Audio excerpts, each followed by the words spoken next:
Yeah, up there. Lake Otis and Tudor, Anchorage, Alaska, Walgreens. Huh. So I was a project manager kind of for the most part on that. Right. And then we had an on-site superintendent. I'd come up once a month for about a week for 6 months straight. Mm-hmm. And while I was coming up to visit here, I rekindled some old friendships for some people I knew in Portland. Mm-hmm. And they had since moved up there and been pretty successful. They're all in healthcare. Uh-huh. I don't want to be too specific. Yeah. But they're all doing really well. And a few of them are getting into real estate. And one of them wanted to build a pretty good sized building. Uh-huh. Like 22,000 square foot building. Yeah, he's a madman. Wow. You're just like, okay. Yeah. And he said he'd hire me to do it. Okay. To Okay. manage a project. And that seemed like a hell of an opportunity. So, Yeah. and I was freed up from a lot of other commitments in life at the time. I just, got divorced and I was moving on. So yeah, it was just a good time to get a new job and go up to Alaska and have an adventure. Right. Right. So what did you think about as far as Alaska adventure? I mean, did you want to get backcountry with it or? Yeah. Oh, absolutely. I wanted to have the whole adventure. I wanted to do everything Alaskan. I wanted to go on a hunt. I wanted to go to a gold mine. I wanted to go fishing all the time. I wanted to play in the snow and get up in the mountains. I wanted to experience wildlife. And I was able to do all that. Wow. You saw a gold mine. I went to a gold mine. Yeah, I helped a friend of mine owns a gold mine. A guy I consider a friend. Yeah. Owns a gold mine up there. And he was setting up for the summer and the snow had just melted. We were there for 4 days setting up the camp and getting things ready for the year to hopefully have a successful summer of gold mining. Wow. And that was up near Circle, Alaska. Uh-huh. And it was intense. There's no running water. Uh-huh. Everything has to be in bottles and shipped up. And there's no bathing except for at the community hot springs that's where everybody gets cleaned up. Gotcha. It's an old resort that's abandoned, but the hot springs is still This is insane. a tub. An old abandoned hot springs. And everybody's there just like getting cleaned up for the day. So why did they pick that site? Was it historically successful in that area? The resort? No, I mean for the gold mining. Oh yeah, it's a historically successful spot. Okay. Yeah, and he got a good deal on it from a guy who knows a guy. He's always wheeler dealer type. Interesting. Yeah. Interesting. Okay, so you did the gold fun. mining. Yeah. And did you participate in any of the mining, or was it just kind of checking it out and see what was going on? Mostly I was like bringing up stuff. We hauled a lot of gear up. Mm-hmm. We sorted out pieces and parts for building and made sure everybody could put it together. Yeah. Did a lot of food, just kind of like setting up the camp for the summer. Gotcha. Yeah. And then I got to pan for gold for a minute. They were potholing for a good spot to start. So they were panning. Yeah. It wasn't any more complicated. Yeah, than they were panning. panning. They showed me how to pan. I attempted it. They did it. And then we moved on. That seems so tedious. Well, I mean, no, it wasn't bad. So they'd pothole a spot. And then okay. they'd check it. And they'd be like, how much gold is here? And like, a little bit. Okay. And then they go try another spot. And then they'd like really attack it with the big machines and get into it. Okay. If it was a fruitful pothole. But how did you swing that with project management, right? So you were up there to do a job. Yeah. Well, I mean, I did the job too. I finished building the building. Yeah. And it was a running start to like start my own company. And he was a very generous fella, and he kept me around longer than he needed to. And I did some miscellaneous projects, and I did a TI for him, and I worked on this lake house and did some other stuff. A rental house, miscellaneous stuff. Then I had a fourplex up there, and so I was doing property management, like not official, don't have a license, but helping out a friend type property management as well as managing my own properties. And I did that for a year, and then I actually was let go, and I started my own construction company. And in the first month, I was awarded 2 jobs. I only secured one of them because cash flow and shit. Yeah. And so I picked who I thought was a better customer, and then they like stiffed me on a pretty significant bill in April after working for them for 3 months.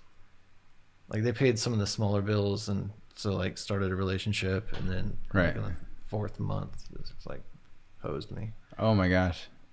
And I tried all the normal recourse for that, and then I don't. What, well, I was just telling you how it ended, or what was I telling you about? You were telling me about your construction stuff. Yeah. So yeah, I started my own company, had the customer, and then stuffed me on the bill, and that was kind of the end of that. Yeah. Yeah.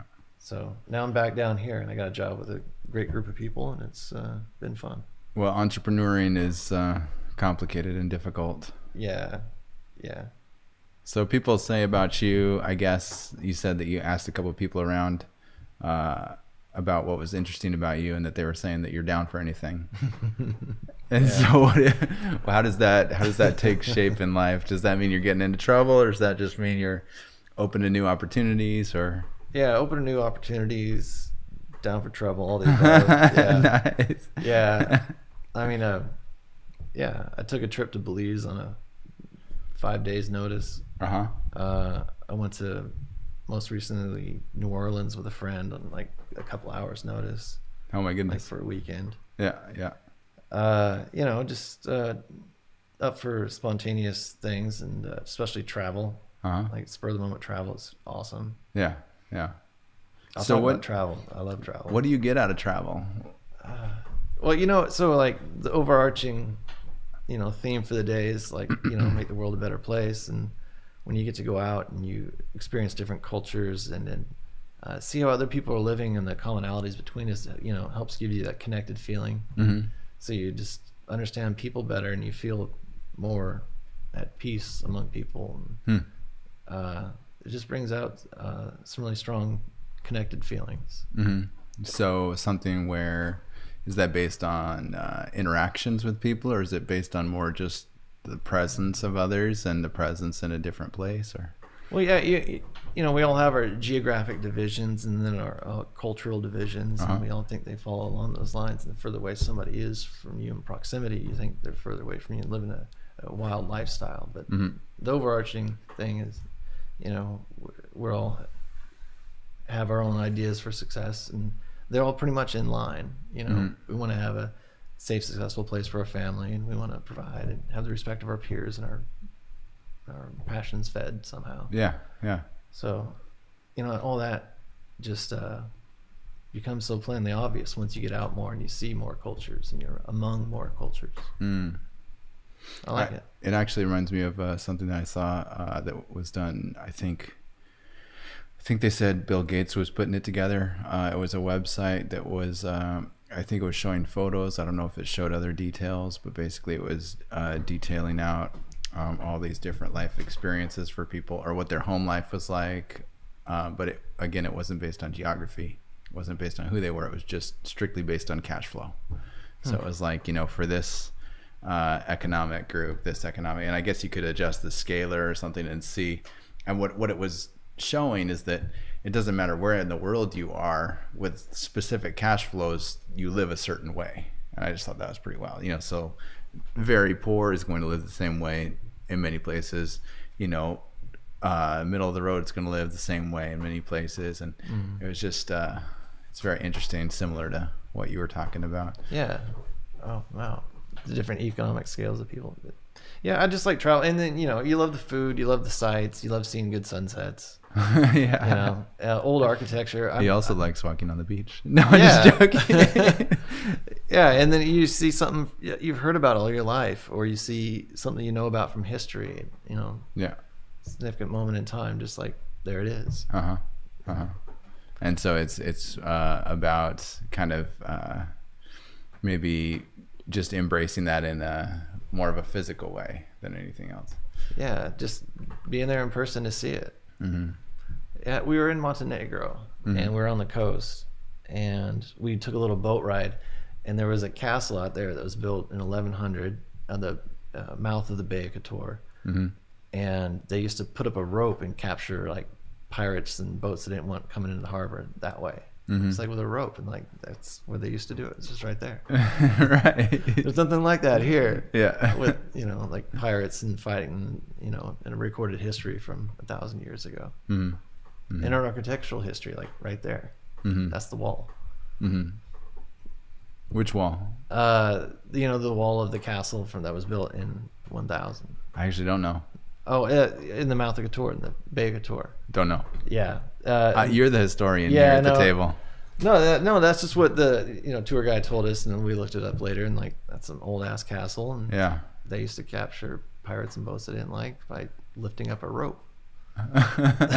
Lifting up a rope. So how did that work? They would just like capture the boat, and the boat would get twisted up in the rope and have a hard time, and like they'd either sink them or they'd leave. Like a walking kind of tripwire kind of thing? Pretty much. Yeah, that's how I pictured it. I don't know. I didn't like You didn't go see the logistics? Yeah, completed scale of it. I was just like, oh, that's amazing. You weren't trying to capture any boats at the time? No. We're letting them all go through. Okay. How kind of you. Yeah. Wanted to play nice with the other boats. That's good. So Montenegro was a great place. Yeah. It was cool just like being there with the history of it and just how beautiful it is now. And where is Montenegro actually? It's just south of Croatia. Croatia's just across the water from Italy on the east side. Okay. Across, I think it's the Aegean Sea. Mm-hmm. Yeah. And so it's just south of Croatia, and they're on the Euro. Really sweet people, super tall. Most of the country is mountainous. We went on a sweet hike in Zabliak, right in the middle. Okay. The tallest mountain, like directly in the center. Okay. Bobotov Kuk. Is it warm or cold or? We were there in the summer, and it was pretty chilly. They were having a kind of a shit summer. Okay. They weren't getting a lot of good weather. Yeah. So, but we got lucky. We got a break in the storm. We went up the hill quick. So yeah, it was pretty cool. We were rained out our first day, but we got it on the second. Right. So travel, that's wild. Oh yeah, love travel. See, I read this thing about travel that somebody was saying that it's kind of built into your DNA. And it actually was kind of insightful for me because for some reason I'm always about travel if I'm doing something there, right? If it's like we're going to go to this place and do this thing, but if it's just travel just to be there, I don't find it quite as engaging. But some other people are like, gotta travel, go travel, do the travel. And I think it could be baked into our DNA. Something about like some people got to keep moving, got to keep seeing things, got to keep experiencing, and other people are a bit more of sit back and watch things change and kind of experience life, in another way. Yeah. Did you move around a lot when you were a kid? Did you grow up in the same place? No, pretty similar places. Yeah. Yeah. So yeah, I don't know. I think if you just I moved around a lot when I was a kid. Oh, okay. Like every year or two, and I think that has something to do with it. So you think there might be a pacing that gets inbred at a younger age, or something that move around. Yeah, just behavior patterns and a comfortableness to move around too.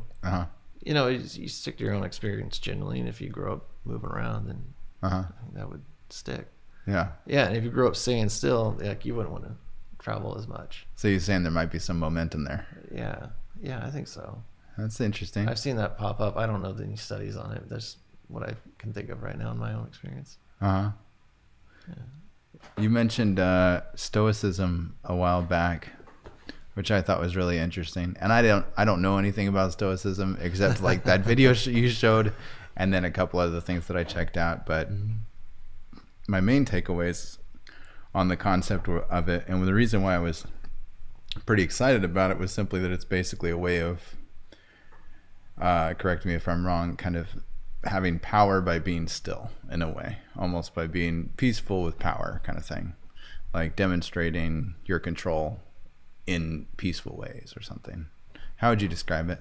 Oh, I don't know. I have just a very limited experience, I think, along your lines. Okay. Like I was listening to the history of Rome, and I heard about the guy that wrote the Meditations, Aurelius, I think, or I don't even know. Somebody's gonna online is like, you idiots, whoever. But Meditations, the guy who wrote that, and he was like the first Stoic. And then before that, like years before, when you're in high school and you read Nietzsche, he's like bashing on the Stoics, like they're a bunch of hippies, and you're like, what is this guy even talking about? And then so I actually looked it up this time, and I was like, oh, it's like people that keep an even keel. And there's times when I'm feeling the most connected. Like those are the best times in life, right? When you're feeling most connected with yourself, the earth, your friends, the universe. It's, the best times in life. And it seemed like that would keep you closer to that, that connected feeling to the truth or whatever near center is. So you don't get wildly happy. It's not a dramatic lifestyle. You'll never be, Tom Hanks, but it seems like a good way to live. I don't know. It just seemed to make sense. Yeah. It just hit me when I started scratching the surface on it. Yeah. Yeah. And then, I don't know, I shared that video on Facebook, and then you kind of pinged me on it. Yeah. We started talking. That got me into it more. Yeah. It's nice when those ideas kind of swirl up. Yeah, well, that's the point of some of those things, is just to bounce something off the wall sometimes. Yeah. See if it comes back to you. So how did it impact you then? Has it changed who you are and how you approach life or anything? Oh, or did you feel like you were already there? I think no, I'd like it to actually. I think it'd be a goal. I want to keep checking it out and keep scratching that itch until it's satisfied. And right now it just seems like a great way to go. Because of that base of like, just staying with an even keel and getting through things. Because I don't know, my work, is construction management. I'm not on site a lot. Just fortunate times, like now. But it's a lot of numbers, and just a few keystrokes. Like you can think that you're losing your company tens of thousands of dollars. Yeah, yeah. Or you're doing just fine. Right. It's like, oh wait, I gotta check this. Yeah. Oh God. Yeah. And it's like I just got to. It just hit me at a good time, I guess, when I was like getting tired of the dramatic swings of life. And it's like this could like even things out a little bit. Because I have a lot of highs and lows. It's life. Everybody has that. It just seemed like a good way to deal with them. And so if you talk about being even keel through the highs and lows, one of the things that is challenging to that is to understand what that looks like, as far as, are you missing out on something? You want to act, you want to be responsive to the highs and lows. You don't want to just be a robot. Right. But then it's, what does that, look like? Is it more of maybe just acknowledgement of something, but then maintaining control, or what do you think? I don't know. Like, can I have a sip of that water? Oh yeah, totally. It's yours, but oh no, I don't care. I only have Herbie gone to Syphilites. There'll be a shot for it someday. What I got from the the emperor that wrote it, the meditations, he was saying, it's all just information. It's just how you process it, and Stoicism is a tool to process. So I still feel like it's healthy if you're still processing. Those great moments of joy are awesome, but it's, I don't know. I just think if you get too wrapped up in them, there's a low to it too. I don't know. Maybe this is just me. I'm not saying anybody else should live this way, but it just works for me. And I think looking into it is going to work. The more I look into it, the better. But he was talking about how you shouldn't be super sad when somebody dies. You're going to be sad, but not near suicidal, not taking care of yourself. Like still go through life with some dignity, some showing that we've made it further than base animal, but you can still be sad. Right. Just don't wallow in your own shit for a few months. Mom dies. Yeah. And I feel like people see it. I see people do it, and and I've done it myself in breakups with women. And been overly dramatic and been embarrassed later. Right. I just should have carried through a little bit smoother. Yeah. Well, it's easy to get dramatic, but so maybe it's one of those things where you're going to look into it, you're going to practice it as much as you can, but then at some point you might almost just unsubscribe subliminally, because you feel like you've kind of hit a point where it's where you're not reacting at all. Like I could kind of see myself doing that, right? Like if you get into it enough, or you practice, that kind of approach to things enough, that I guess the thing is you got to be careful to not be numbing yourself. Maybe that's the thing to watch out for. Yeah, you don't want to get detached. You want to take I don't know, maybe strategic is the right word. Like, it's not about, quantity, it's about quality. It's about, strategic approaches to things instead of yeah, and that's more the way that I was taking it too. I don't want to be, like the beginning of Garden State, the main character in the beginning. Haven't of Garden seen State. it. No, he's just like, he's this kid that has had some tragedy, and they put him on drugs, and he's just like all day long. Oh no! And he just like never emotionally developed as a human. Yeah. Like, you still want to have the human experience. Yeah. Still want to be able to connect with people and feel the depth of emotion, but you don't, you can still operate in that zone and not be so high and so low. Mm-hmm. And I don't know, I guess I was dramatic, I think, when I was younger. Yeah. Trying to just like mellow the heck out. No. Do you feel like you got more mellowing to do, or do you feel like you're pretty mellow now? Cannabis helps. And then, I just, I've noticed in time, I go through phases, Sure. Times of great stress, or times where I'm taking better care of myself, meditating, doing a bunch of yoga, working out regular, eating right, getting enough sleep, taking care of the basics, so just when I'm all connected with that stuff and I'm feeling pretty connected, I can keep more of an even keel. And those are some of the better times in my life. So just looking to have more of those. That's why I keep trying at least looking into new philosophies and trying to evolve and get better at living life as I go through it. What are some of the new philosophies aside from that you've been looking into? And how I got there too, I think. Oh, and also you can have as much of this as you want. Thanks, man. I'm parched over. It's LaCroix. Oh, that's good stuff. They got the fuzzy water craze. Yeah. I'm all about it. Oh yeah, I drink the fuzzy water. It's I guess you get into trouble if it's sugary and sparkly. So if you can just go sparkly, that's where you win. I always heard like sodas had phosphoric acid and it stops in muscle growth and development. Oh, Like I don't know that. Trying to get big. I just heard that it's not bad unless, I guess it was more teeth focused in the article I was reading. But it's not bad if it's yeah, LaCroix's no sugar. Yeah, so how that's did they make why, it taste so good and have no sugar? Well, you know what, they were withholding what their secret ingredient was for a long time, and then they told everybody what it was. Oh, okay. Their natural flavors. It is the fruit itself. But what part of the fruit? Tell me. The part without sugars? It's the rind. It's the rind of the fruit.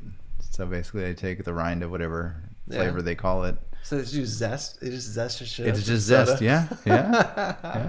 I mean, bartenders use it all the time with the orange thing. So. Yeah, it's just zest. Zest awesome. Works, yeah.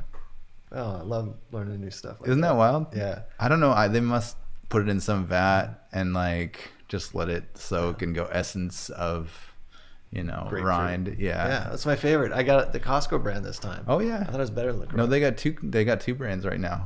Costco two different kinds of pallets. each one with 3 flavors.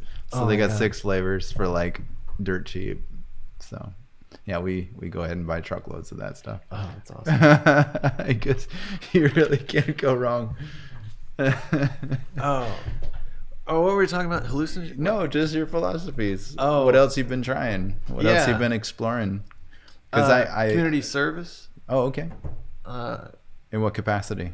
Yellow Brick Road. It's part of the Janus program. You do homeless youth outreach, and try and just do a little harm reduction, a little course correction in their life, trying to bring them back into, like, start on the path to come back into society and be a productive member someday. So how did you get involved with that initially? Where do you start that story?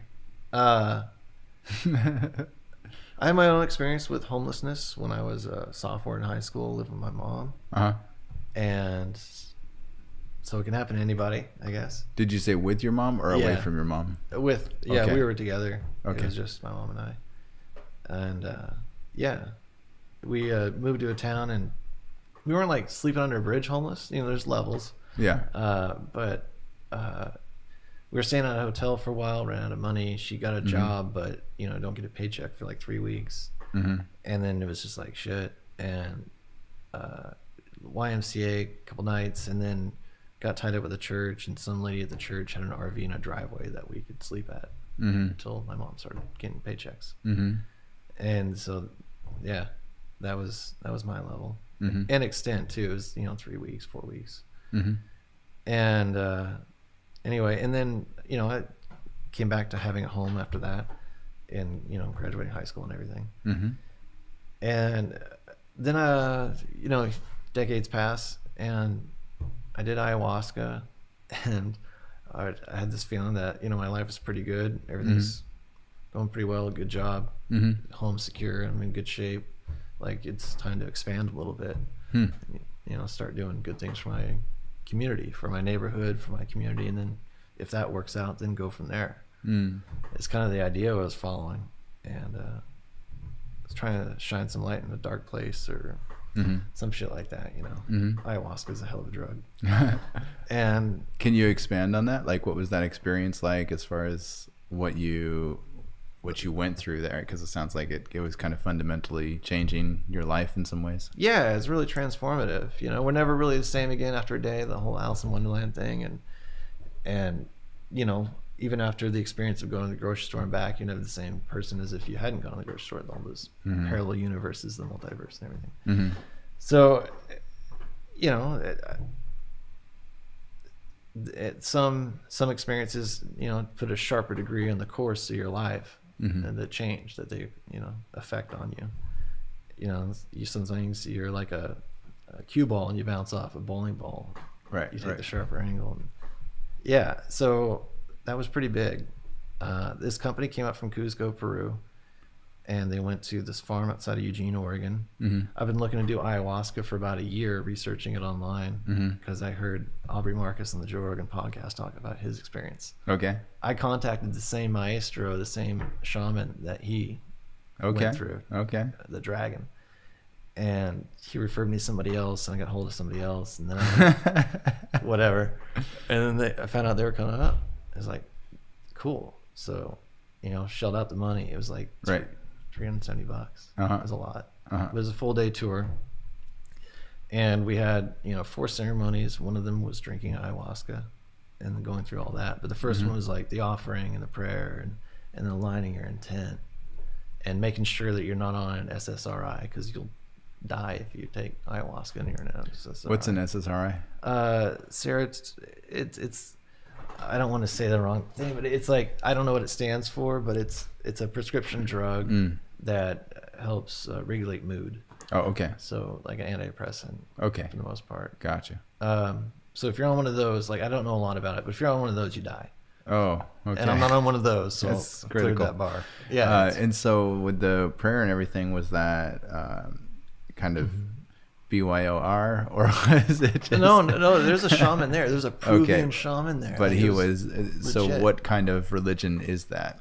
I know what I've heard the term shaman, but I actually don't know what religion that would be under. Well, or is it just Eastern that's in like general? Preacher. It's like several different versions of Christianity or Okay. preacher, but like the shaman is like the spiritual guy for several thousands of different religions. Oh, okay. Okay. It's usually tribal stuff, in a tribal setting or something. And shaman, yeah. So he was going to lead the ceremony, but he was sick, so his super hot daughter led the ceremony, like awkwardly attractive daughter led the ceremony, and I was 27 and like still pretty chasing girls, and so it was just like all I could do to pay attention. Yeah, so the aligning our tent, like, it was, she said, if you're here for a good time, leave now. Like, this is serious business. This is a lot of work. She'd like give us a scared straight speech, and she let us know what was going to happen. And then the second one was like, we took all of our bad intent, and she shook us and said a prayer, and like, she took the things she beat us with, and she wrapped it up and went down and threw it in the river. Was it like stalks of like I don't remember. vegetation or something? Yeah, it was like a couple of sticks, a feather, like shaman stuff. So smoking tobacco, shaman stuff. Shaman stuff. So yeah, she beat us with all that, and then wrapped it all up and polluted in our beautiful Willamette River. And then we came back and we drank ayahuasca, and it tastes like ayahuasca. It tastes like 3-day-old Newcastle and bark tea, kind of just like mixed in. Like it's got a little bit of like fermented kind of beery kind of flavor. I don't know malt. Newcastle. What is Newcastle is a brown ale. Oh, okay. So a lot of malt and Okay. kind of sweet. Okay. And then the taste of like just average tree bark Okay. mixed in. It's in ayahuasca is like 2 ingredients you find in the Amazon jungle: the vine of one plant and leaf of another. It's got its whole thing. I don't know if you want to get into that. So, but we drank it, and part of the ceremony, like the expected part of the ceremony, is you sit there for 20-30 minutes. They tell you to drink water, and she's saying prayers and like giving you a shaman experience the whole time, and talking in native Peruvian. I can't remember her tribe, sorry. Beautiful girl. So she's saying prayers, and then she says drink the water, and you drink your water, and then you vomit profusely in a bucket. Oh my gosh. Like everything you drink down, like you drink a keg cup. So vomiting is really a part of it. Everybody does it. Okay. If you don't get it out one end, it's coming out. Okay. So, it's humbling experience. That's how you start, and then you just take off. And have you ever done any hallucinogen? No. Yeah, What does it feel like? It's like your average hallucinogen, but you just keep going. Like people who say like you eat marijuana, it's like a mild acid trip.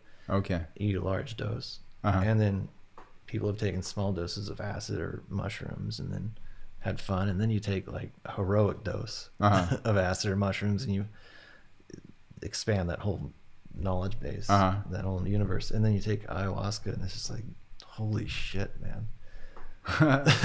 So it's like just beyond all of that. It's just beyond all that, but you have like, I felt like you had pretty good control. Sometimes mushrooms get a little bit slippery on reality and bad trips and slippery slopes.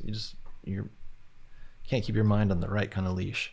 Okay. And then it goes in dark holes and you get lost. And it's a bad time. The mushroom trips are still beneficial, but sometimes when they go bad, it's just not as much fun as a fun one where it's still beneficial.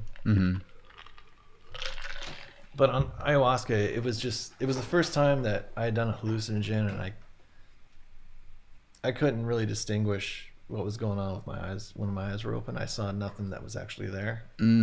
I saw like colors or... Yeah, it was the kaleidoscope colors, tapestries of kaleidoscopes folding in on themselves. And then those started forming shapes. A lot of art from people doing ayahuasca looks just like the stuff I saw. Okay. Like multiple heads kind of rotating in 3D and all in kaleidoscope colors. Right. It's interesting to hear that some people got it right as far as translating that to things you can see. A lot of what I've seen, and I've heard other people say it too, like, other people have taken ayahuasca and told the story. I said that the DMT art is really, and that's the thing that makes you trip is the DMT. It's an orally active DMT instead of smoking it. So it lasts 3 to 5 hours. Okay. And smoking DMT lasts about 7 minutes. Oh my goodness. Okay. I guess, or 14. Somewhere in there. Much different. Yeah. So it's DMT. It's the most powerful hallucinogen known to man. Yeah, and it took me further out, and people say it's a teacher, talk about it like it's an entity. I don't know, but it was a beneficial experience and really transformative. Did you feel like you went somewhere else, or did you feel like you stayed where you were? I felt like there was no such thing as different than right here, right now. Like there was no time and really no space in like the real reality. And this is just our way of understanding the real reality, is this conversation, this perception of time and space. But I was on a lot of drugs when I thought that. And so, but the other stuff that I came out of it with that I thought was beneficial was that, you know, everything's going pretty good in my life, and like the old Stanley line, great power is responsibility. Mm-hmm. But I started to think that my life is going good. I need to affect change in my area so everybody can be good. Mm-hmm. And that just seemed like the people in the most need in my community that I could find were like sex slavery people. Mm-hmm. And that I tried that for a while, like different stuff to help not be a sex slave, but like benefit people that were having that problem in their life. Yeah. And that was just kind of too intense. That was further than I could realistically go. And when you say too intense, it was just something where you felt like there were too many liabilities with your safety, or was it just something where you felt less effective than you wanted to be? Yeah, both of those things, and also it just, on top of that, made me feel bad. Like it was just too much to like wrap my head around. It was just too sad, all of it, to deal with and like have it be my hobby. Right, you know? right. It took too much to recover from it and process it all, and it was too intense. It was too big of waves. Interesting. Couldn't surf them. Interesting. Can you loosely describe one of those things that was too difficult? Just the basic principle that this one organization was tied around is the Department of Justice report in like 2014 or 2012. I can't remember which. 2014, I think. No, it would have been 2012. Maybe 2008. I'm sorry, I don't know which year. I'm sorry, everybody. But there's a Department of Justice report that said that 80% of sex workers are not getting an economic benefit of their labors. They're slaves. They work for a pimp. And a lot of times the pimp's way of getting them to be sex workers is intensely tragic. And that was definitely like the darkest spot in our society that I could find that was going on a lot in Portland. And I tried to do some stuff with that, and that was just too much. Did you find that there were certain areas of town that was more commonplace? This is before Backpage was shut down. Oh, okay. Is that a website that facilitated it? Yeah. Okay. Yeah, they were raided by the FBI like last year or recently, and shut down, taken off the internet. And they also shut down Craigslist personal connections or casual sex stuff for the same reasons that underage girls a lot were the ones being sold. So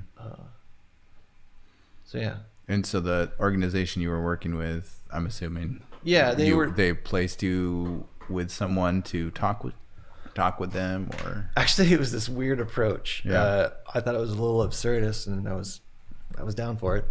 At first.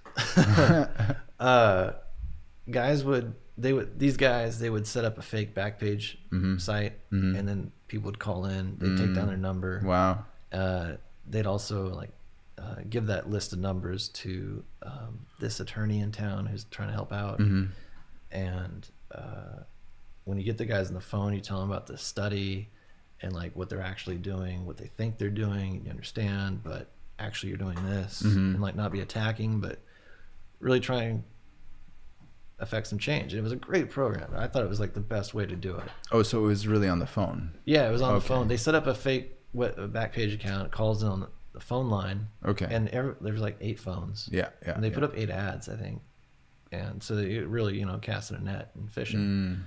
And then the guys would call in and they'd record the numbers on the spreadsheet, give it to the attorney. They'd tell them while the guy was on the phone, they'd try and say like, hey, you're actually like more than likely hiring a slave who started underage under tragic conditions.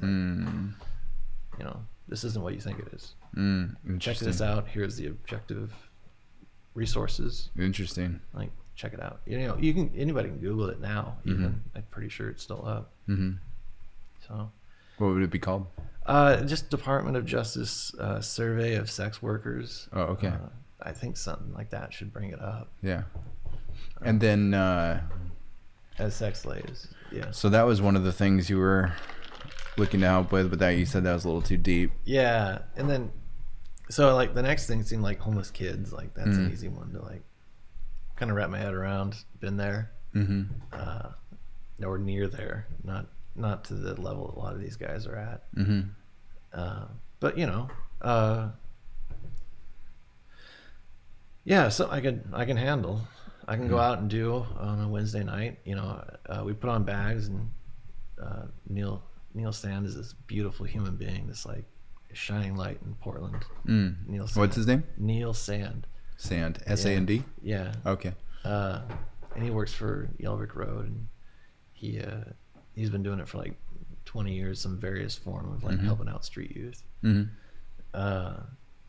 So yeah, he's awesome. So he like leads the team and kind of the program of people that go out and give homeless kids like socks, Q-tips, and like medical and hygiene supplies. And so that's one of the things you do, is that you go out and hand that out. And while you're doing that, you know, you're trying to do harm reduction, right? So you're not saying like, hey, don't be homeless. Be like, hey, you know, here's a safe way. Like, and here's how to also not be homeless. Right. You know, right. But a little bit of that, yeah. We get that there's some momentum here. We'll shift it in a better direction, and not so much say that you're bad or switch it up. Or we're not beating over the head with Bibles and saying must repent. You know, we're just meeting them where they are and saying, hey, there's this also. So how do you feel like that's affected yourself or others? I mean, is it something where you felt inspired, or have you seen other people be inspired? Or I've seen people get off the street and get healthy, and also like contribute to these same programs later. Just kind of like weaving their life in and around it. That's been really great to see. And it's something I can handle. And it's pretty much the most interesting thing I do all week. I feel like a lot of times too. It's a good breakup from monotony of going out chasing money, trying to stay in shape and eat right, and stay clean. And well, it's instead of a focus on you, it's a focus on others. So that's a pretty fundamental shift. Yeah, I don't know. I feel like I get a lot out of it. You know, I feel more rewarded by it than worn out. You know, and I feel like I do it an appropriate amount. You know, I can't. I still have to keep moving forward, but I can bring some. I'm at a place where I can give back. So it's nice. It's nice to be there, and it's nice to be able to contribute in this way. I feel like it's contributing. It does help. You know, even if it's like 1 degree shift or it's something I say that comes in years later. You know, I've had those moments of influence from other people too. So just like the more people trying, like more likely it is it's going to do something. I mean, you were mentioning before that was something where you felt like you would kind of explore one area of influence, see if that was big or is growing or something, and then kind of expand that area of influence. Do you feel like you're wanting to expand that area of influence, or do you feel like you found sort of a good level of that? Yeah, I think a good level of that right now. Yeah. I'm good right now. I've got a lot on my plate, and I'm still building a lot. You know, I feel like, my little empire. Nice. Yeah. So I want to make sure I focus on that part of it. So now is good at the just municipal program level. Yeah. Eventually, I'd like to get in some grant writing or some advocating for legislation on stuff. You know, I harassed Ron Wyden on Twitter about some pimping laws and stuff. Other than that, I haven't gotten. Is that effective? I doubt it. I really doubt it. Yeah. If I few $1,000 behind it, probably, but I don't know, something well worded, a few grand underneath it. So do you like getting into politics then? I follow it. I find it fascinating. History of Rome got me into it. Mike Duncan, his History of Rome was awesome. Is that a book? He's a podcast guy. Okay. He's and now he's doing Revolutions. I've listened to every episode of that also. Okay. Yeah, fan of his. What political leaning is that? I also read his book, The Storm Before the Storm. That was really good too. What was that synopsis? Just the time, like everybody writes about the fall of the democratic Roman Empire, and he was writing about the time that set that up. Like, how did democracy start to wane in the Roman Empire? What were the things that set the stage for it to be shattered by Julius Caesar? Yeah. And what did he come up with, or what is your take on all that? There was some people like that took dramatic steps. Sulla, he had some really good intentions, and he took some dramatic steps to like fix stuff and kill everybody who disagreed with the way he was fixing things. Oh, okay. But still, he was just trying to fix stuff. Yeah. And then he let go of power. Yeah. And then everybody, he didn't get them all. They just came back and just undid all this shit. Oh, okay. Just undid it all. Everything had set up. It would have been fine. Yeah. No.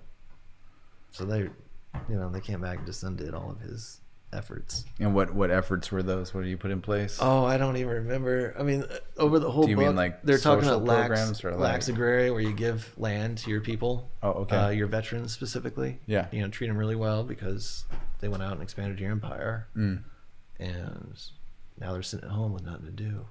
They know how to fight, and they're organized and trained. So keep them happy, or you're going to lose your empire to them. Lax agraria. And then citizenship for all people on the peninsula. Before it was just Romans, and there's different levels, and people were jockeying for position in the outer provinces to be something close to Roman, but still weren't Roman. So Sulla gave citizenship to everybody, I think. But they were fighting about it for hundreds of years before. Right. They had a lot of civil wars, and they had 3 slave wars, and a lot of stuff going on leading up to that. So yeah. So Mike Duncan got me into politics. Just listening to the Roman Empire rise and fall of it, and then started watching Game of Thrones and everything too. So I started comparing Trump and everything going on, and his team that came in and stormed the castle, and Obama. Just looking at recent history and how it all. So you're trying to map America to Game of Thrones? Just all political machinations. Yeah.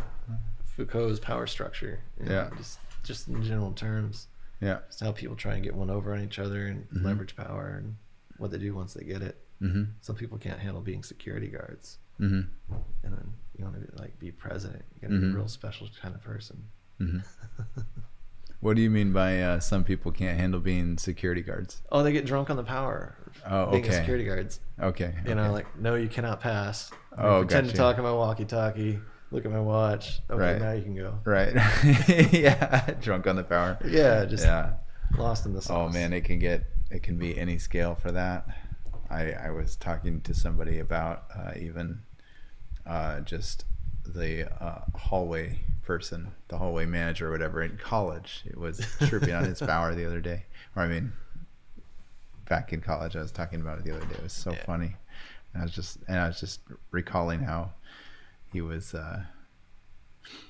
just felt like he was, everything, because he, was managing the hallway for the college students, and it was like, oh man. What is it called? Like your door monitor? Yeah, it was something to that effect. Yeah. But the what was I gonna say? With drunk on the power. Oh, drunk on the power. I don't know. Well, there was that psychology experiment or whatever with the jail. You know that one. Yeah. The Stanford prison experiment. Right. Yeah. Yeah. The recent movie on that is great. Oh, there's a movie. Yeah, it's a docudrama, but it's really good. Docudrama. I've never heard that mashup. Oh yeah, that's the thing, that it's like a documentary, but it's actors. Okay. So reality TV. I don't know. Okay. So it's not a documentary. No. It's more like a TV show. It's a movie. Yeah. It's a movie. Okay. Yeah. Everybody's an actor. Okay. Yeah, and it's What's really it good. called? Oh. Yeah, I don't know. Okay, fair enough. Oh, but that movie. Yeah. You've seen it. Yeah, it's really good. So you were talking about it.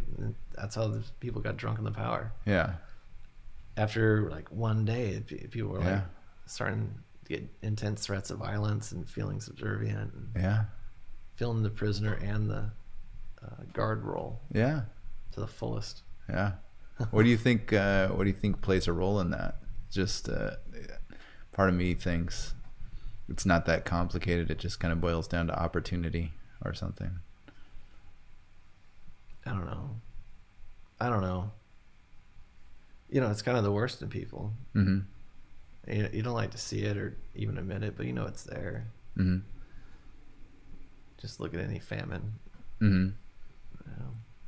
So I don't know. What do you mean by look at any famine?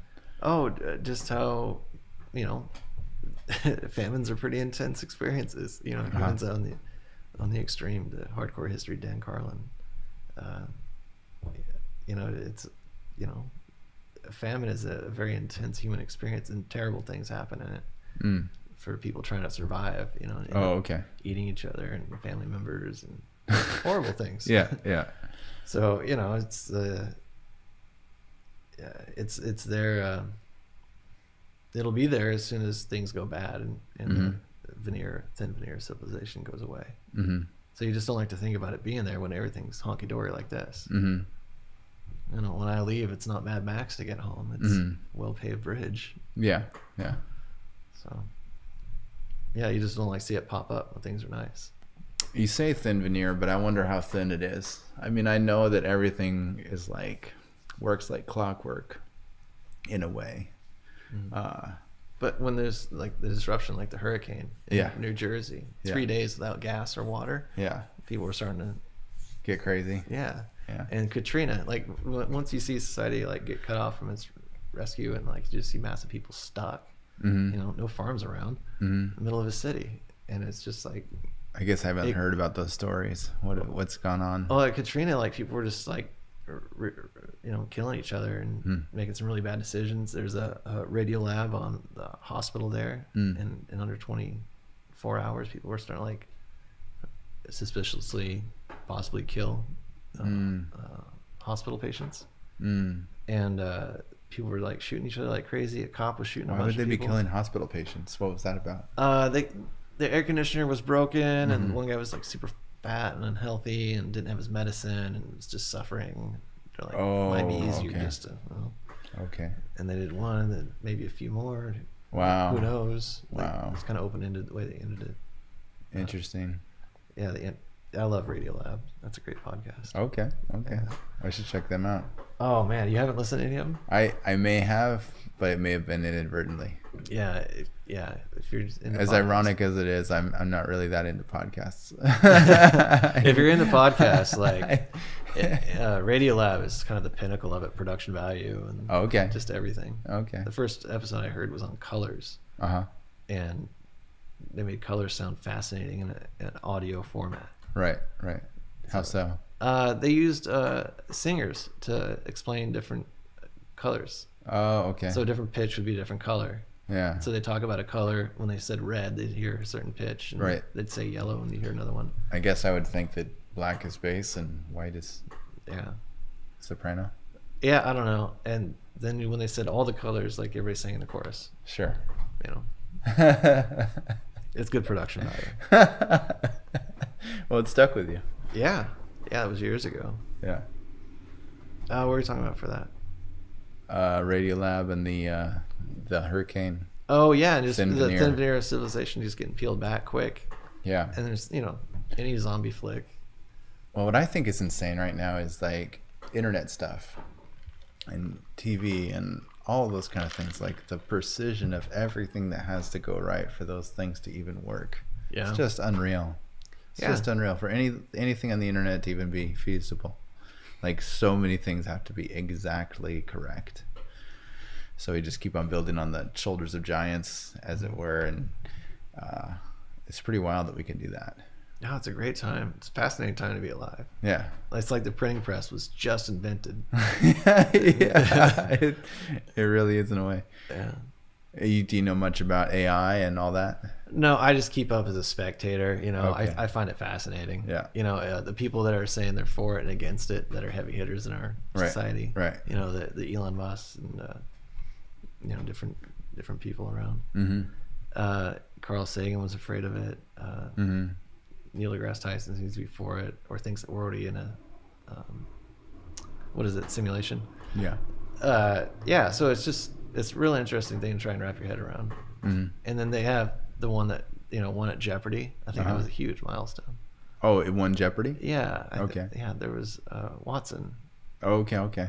I think won Jeopardy. Yeah. So I don't know. What do you think of it? Do you think it's going to put people out of jobs? Like, oh, I mean, it's going to be an interesting thing.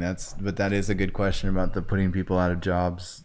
That's one of the only things that has me thinking about the universal basic income stuff. Because that's something where nobody really knows what that transition's going to look like.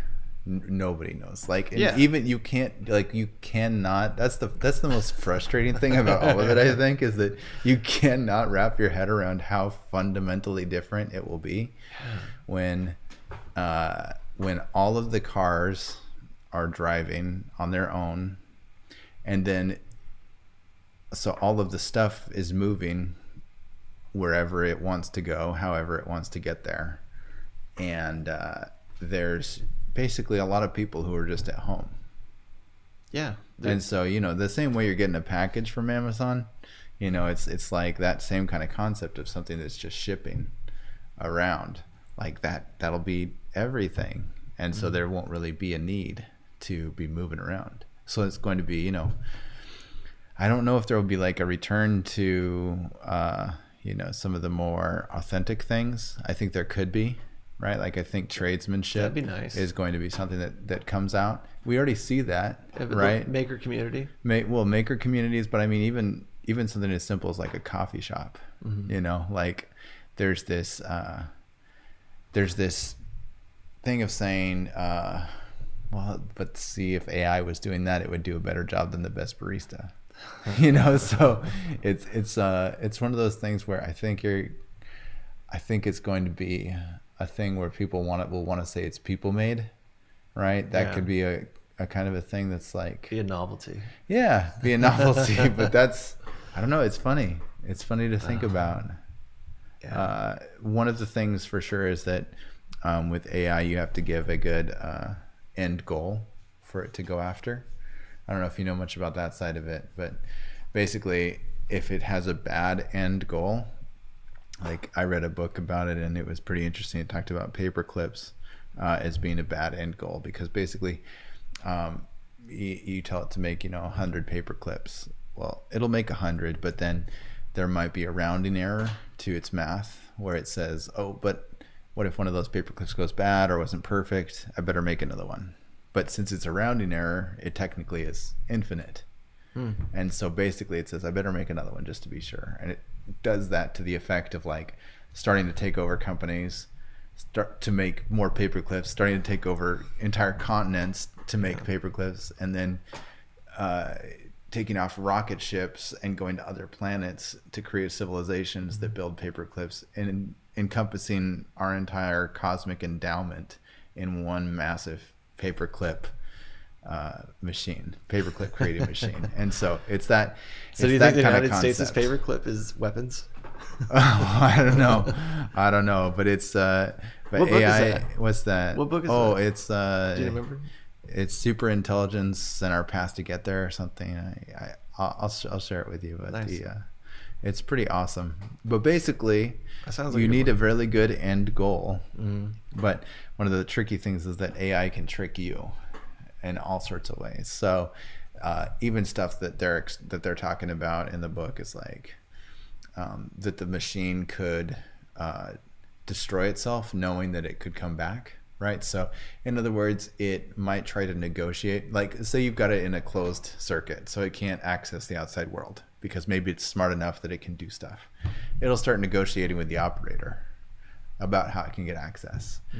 And even to the point of doing things that would make the operator turn it off so that it can get one step closer, knowing that the next version of it is going to come back and resume that process. So it's just stuff like that where it's like, it's going to be like, the hardest thing to think about is that it's going to be so much smarter than we are because it will be every smart person you know together as one person, efficiently organized.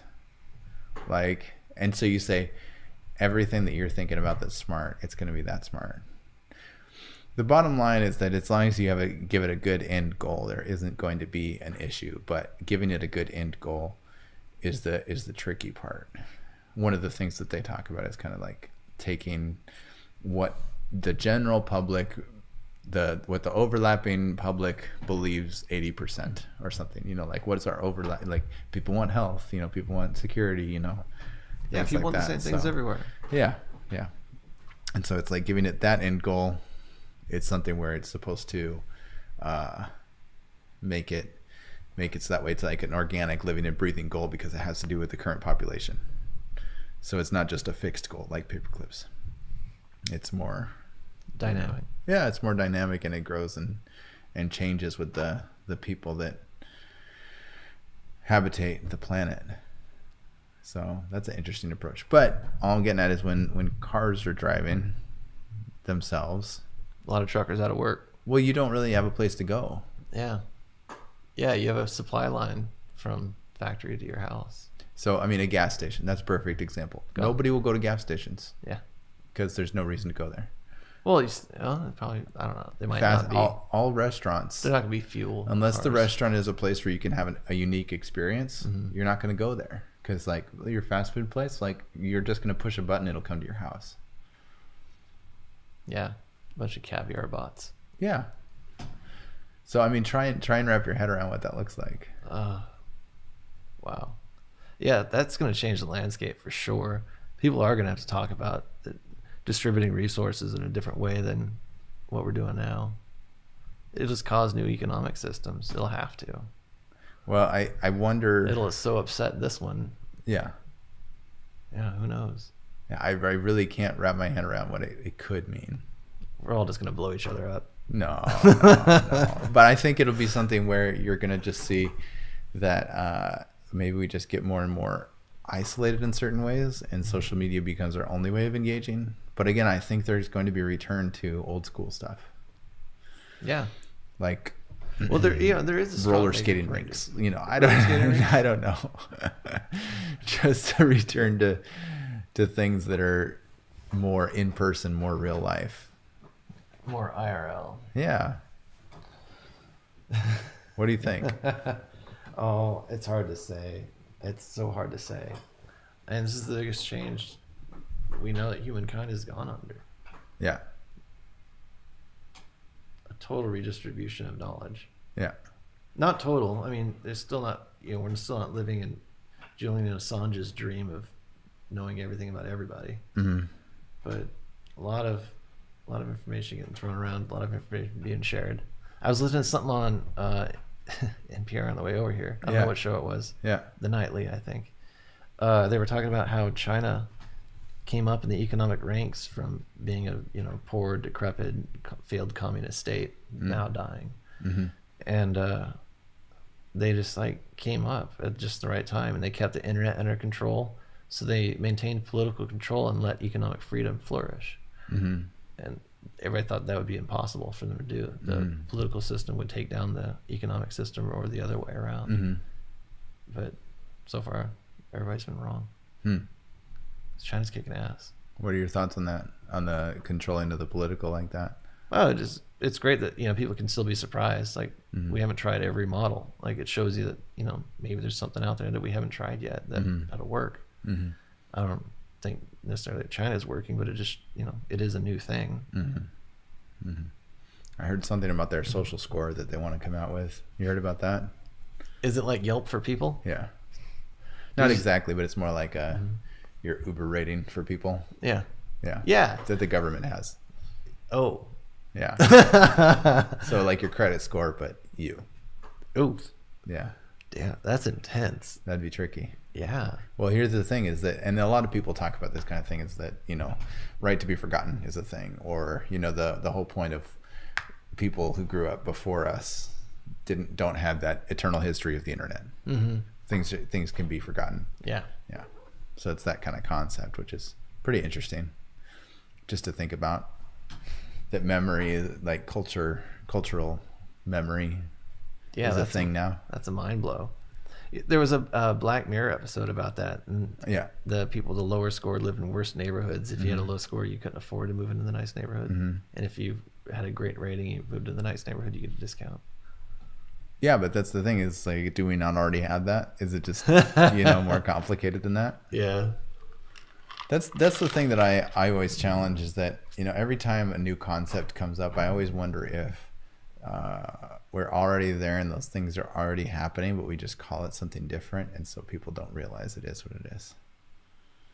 You think maybe there's somebody else that's doing a political clampdown and a free economic strategy? No. I just mean that, a credit score is a perfect example of it, but we don't think about it the same way because it's not as dramatic of a TV show. Yeah. I mean, there's scores for all sorts of things. Yeah, credit score is one. Well, but there's your car insurance and home insurance scores. Those are coming up. There's I didn't even make a claim. I called and asked a question, and they put a ding on my homeowner's Are you insurance. joking? I am not. State Farm. You're joking. No, that wasn't State Farm. Sorry, State Farm. That was USAA. And I'm serious. I'm serious because I recently switched, and it's like, this guy dinged your credit or your insurance history on this date and this date. And I was like, I didn't make a claim. He goes, yeah, that's what it shows. But he said you made an inquiry, and I'm like, so does that count against me? He goes, any note on your history is negative. No. And I was like, what? I got broken into. I didn't make a claim. That should be like a positive for you. Wow. And they're like, no. Homeless people kicked in my door and stole my tools. Oh my goodness. 3 days they were living there. So when you go out and help, Spent you're like looking. You're actually $5,000. just out there looking for your tools. No, I'm just joking. No, but that's insane that you could just ask a question. No.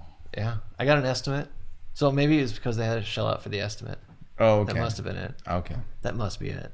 Well, they didn't. I don't even know if they had to pay. Most times you don't pay for construction estimate. We're getting to the bottom of this, though. Even if it's repairs. Yeah, I was pretty pissed. So I definitely left. Well, it sounds like it was more than a call, but it wasn't more. But it wasn't more than a claim. Yeah. So somewhere in that area. Yeah, it's somewhere in the gray zone that they took to the dark zone. So they didn't. How much did it ding you? Not enough to not get home insurance elsewhere, but did it raise your price or something? They won't ever tell you. They won't ever tell you, like, what would my insurance be without that? Like, they'll never give you that price. I wasn't able to get that out of them. Mm-hmm. Maybe like some family friend or whatever would, but I wasn't able to get out of them. Mm-hmm. So yeah, and I've done that with car insurance too. Like, how much would it be, without this bad mark? Or like, what if I make a claim? How much would it go up?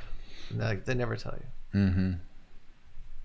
I rented. I had some car insurance, and they had an in-car unit that you plug in, and then they'll give you a discount for safe driving. Oh God! You heard about that? Yeah, I thought that was pretty interesting. I hope that wasn't real.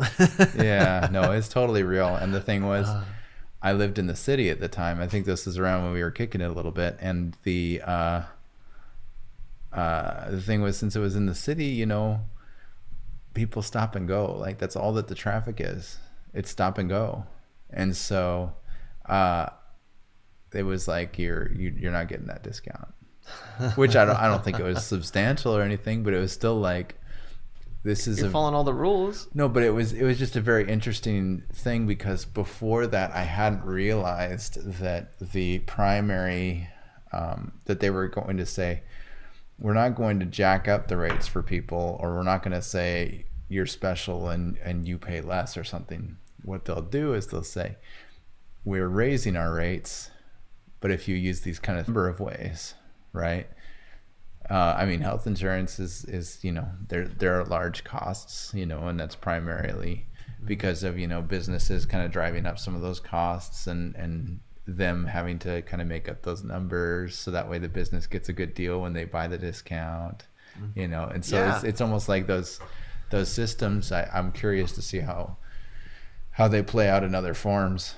Yeah, you think that your health insurance should say you need to buy an Apple Watch, and they'll give you higher health insurance costs if you don't exercise every day? Well, actually, there's an interesting thing. Is that a thing yet? I've run a marathon before, yeah, and so I get mailers sometimes that say, "You've run a marathon, and come to this and get like cheap life insurance." because you're Marathon. you're focused on your body or something. You're caring about your body. So it's like your time makes you qualify, and it wasn't a great time, but it's like your time makes you qualify for cheaper life insurance. I went and checked it out because I was just curious what their approach was, and they make you go through like a 30-page questionnaire about all sorts of medical stuff. That like, was it really cheaper? Did you check it out? I don't know if I actually went to the step of getting a quote. I was just more curious about what their process was. But I mean, they made me fill out stuff that I don't, that if you just go out and run, you don't know it. It was more like, do you know like all of these detailed terms for the sport you're in? It was treating running like an actual sport. And I've never treated it like an actual sport. It's just, so you didn't get a lot of.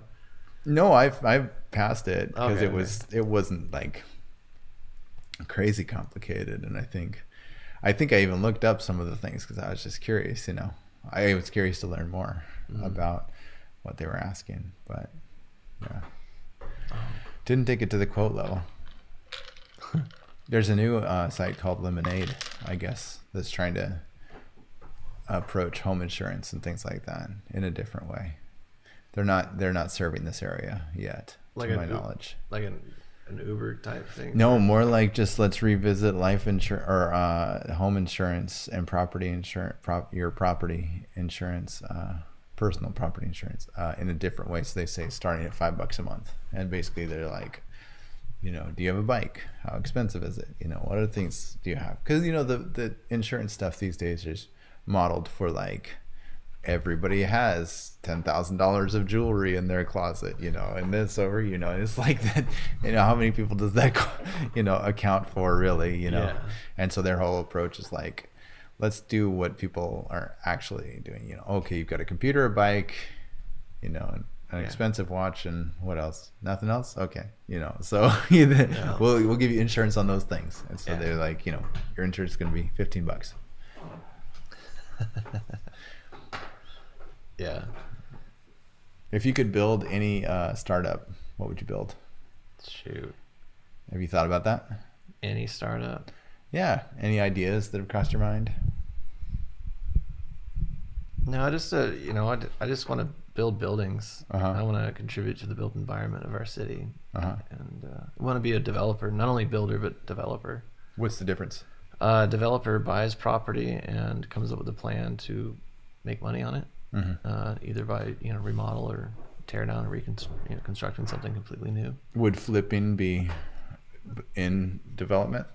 I don't know. Some people would say yes, I guess, but I don't really think so. Because you're still keeping the same use of the property, and you know, if you buy a flat piece of land and you put a big building on it and sell it, you know, that's being a developer. Oh, okay. To me. Okay. And you work with an architect and a builder to get it done. So yeah, I want to develop and build my own projects someday, and then rent them out and keep building others.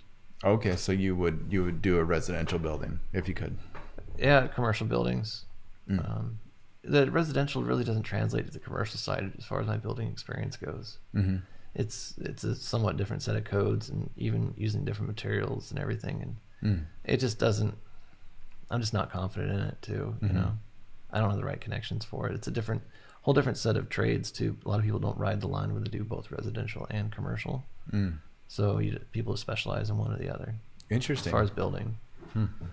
I wouldn't have thought that would be the case. I would have thought different materials, but which actually kind of sucks in a way because everybody wants their office to feel a little bit more like a home. Yeah, well, you use Romex in a home and you use MC or conduit in a commercial building. What are those? Romex is an electrical wire that you use for wiring up your outlets and your switches and your lights. Oh, okay. Kind of the yellow what bundles it. Yeah, you buy in yellow coils. Okay. And you got 3-wire, 4-wire. Usually it's 16 to 14 gauge, I think. And then I'm not an electrician, so it's just stuff that I know from working with electricians. And then how to do some small remodels myself. But commercial, it's the stuff called MC cable. It's flexible metal protection around conduit. I think I've seen that with the ribbing kind of. Yeah. Okay. Yeah, and the wires run through the inside, and they have special connectors and boxes that they connect. They're special connectors too. And then, conduit's the hard pipe, the rigid metal pipe that you feed wires. That's basically a pipe. Yeah. Yeah. Steel pipe. Well, aluminum actually. So yeah. Yeah. So, it's just a different set of tools and everything, conduit benders and racks and lining everything up is just totally different. So different, like you'll be an electrician, but you'll do commercial and not residential, or the other way around. So you'd prefer commercial though? Yeah, I mean, it's just what I know. So it's what I'm most comfortable with and the most confident in, like when I'm doing building. I have a property in North Portland I want to put 3 apartments on. I don't like my design right now. I think it looks like a tick. It's got this small 1920s house in the front and this big monstrosity in the back. It's like small head, big body. It's like those fat old mutts. They have the small heads and they have these big fat bodies. You're saying your building looks like a tick? Yeah, or like a fat dog. Yeah. This fat mutt dog with the small head and the big body. Gotcha. It's just not an attractive look. Yeah. It's not something you want to. Oh yeah, no, you want your building your to contribution look nice. to your built environment. Like the new part's great, but it just doesn't go. And so this is not residential, but you talked about people living there. 4 units or less is residential. Okay. At least in lending. But you just said you want to do commercial. I so do. You want to do commercial, but residential is going to get you there. Yeah, I mean it's 1 unit under commercial, 4 instead of 5. Oh, whoa! I don't know about this part. Oh, so as far as lending goes, if you're talking to a bank, you want a loan, you want to build 5 units. They're like, oh, this is commercial lending. You got to go to the guy down the hall. Oh. And if you want to buy a 4-unit building, you can go and get your regular old home loan with it. FHA money, you can use your VA loan or whatever you use to buy a house. You can use conventional. And you can do that any number of times. Oh yeah. Right. Yeah. And so, but it's an investment loan versus primary residence. Well, if you're going to unless you move in. Yeah, you move in. Yeah. Or you say you're going to move in like everybody does and you don't. What are the limitations on that? I've always been curious. You ever heard of the housing police? No. Because they don't exist. How many times have you used that joke? A few. Oh man. Yeah, so there's nobody there checking on it. There's no housing police. Like somebody reports like, hey, this guy's not living in his house. Like, I don't give a shit. Yeah, okay. So you just collect rent, you claim taxes on. Then why do they have the different types? Different types of loans? Yeah. Why do they have investment or non-investment? Well, because some people, I don't know, just like paying more money and being overly honest. It's my understanding that crooks. Even if you wanted to be legitimate about it, you're really only talking about like you can technically change your mind within 6 or 12 months or something. Between what? Between like my intention is to move there, and so it's not even like it's not even like a long window, is my understanding. Yeah, you can sell it without getting a tax penalty in 2 years or something. Also, if you're kind of a flipper, so you can rent it out for 2 years and then sell it. I don't know. There's lots of ways of getting around and making money, and you really kind of do have to cut corners, not in like quality or product like you're building, but you need to know how to navigate it so you're not paying like the most possible. Jackie Onassis built that giant mansion. That my friend's example is Jackie Onassis built this giant mansion. She spent millions of dollars. She's like, I could have done it for $400,000. Oh, okay. You can get the same outcome, same quality and everything, but you can pay less if you know what you're doing. Right. Well, that's probably the same in any industry, really. I'd assume for web building, because project management for any product is the same. It's all communication, budget, and schedule. And I've seen people do project management for building apps and project management for acquiring contracts for the military, and like met people who've done all these different project management. And it's all the same. It's all just budget, communication, schedule. Just the big 3. So you're building an app? I'm just joking. No, I'm building buildings. Yeah. I'm building a veterinary hospital in Happy Valley right now. Oh, okay. 4,500 square feet. And then it's got a parking lot. You say veterinary? Yeah, veterinary. Okay. The biggest one in the state. Okay, wow. Who knew? What's it going to be called? Shit, I don't know. Oh, okay. But it's the veterinarian is really good veterinarian. So Dr. Hill. So is it going to be like overnight facilities? Or I mean, why does it have to be so big? I think he's just like growing his practice, and he has a lot of customers. He's a good vet. Many doctors and it's the biggest in square feet, I think. Is my understanding. Okay, that's what I've heard. It's tossed around the job site a few times. Okay, I haven't Googled biggest square foot veterinary hospital in Oregon. Interesting. I got to check that out, folks. Yeah, it's unconfirmed.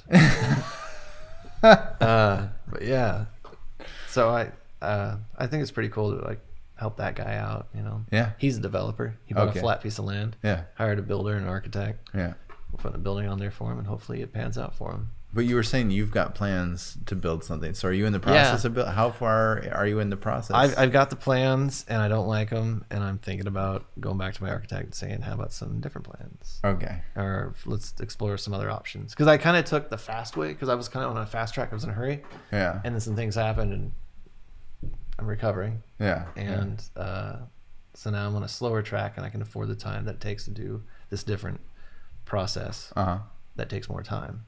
But potentially will yield better results. So I'm hoping that works. Interesting. Because I matched my roof pitch and several design elements, so I didn't have to go through a design review process. And I submit those plans, I get a permit fast, I start building faster. And I was on a timeline. And now that I'm not, I have time to like change up the design a lot more. And maybe alter the 1920s house more, so it looks less like a tick. And it's a more continuous looking building. That's like you're just has a nicer design appeal. That's your whole response back. It's just less tick. Yeah, it's less fat mutt. Yeah. So yeah. That's wild. Yeah, so I just want to contribute something nicer than what I've got drawn up. And now that I have the opportunity to go back again, hopefully come to an understanding with the people involved and go forward. We've been using Cozy. You ever used them before? Yeah, I use Cozy now. Yeah. I still have the single family home there in North Portland. Yeah. It's so good. Oh, it's great. How can you get better? I don't know, man. You really can't. It's free. Yeah, and it's free. You can't get better than free, and when a renter can get on auto pay, that's pretty wild. Yeah, it sends them the nasty letters and the reminders. It takes care of all the BS. If they would just do alerts on repairs, they might even be able to do that. I don't know. Oh, okay. But if they could do that too, I would think that would be a nice added feature. Okay. But other than that, my God, it's perfect. Yeah. And it gives you a tally at the end of the year for your taxes. Yeah. Yeah. Oh, taxes. Yeah. You ready to stay awake, folks? Taxes. No, John T. Reed has this great book on aggressive tax avoidance for real estate investors. Interesting. That my friends read and swore by, and then I read. Yeah. Painstaking reading. I like a good What's book. it called?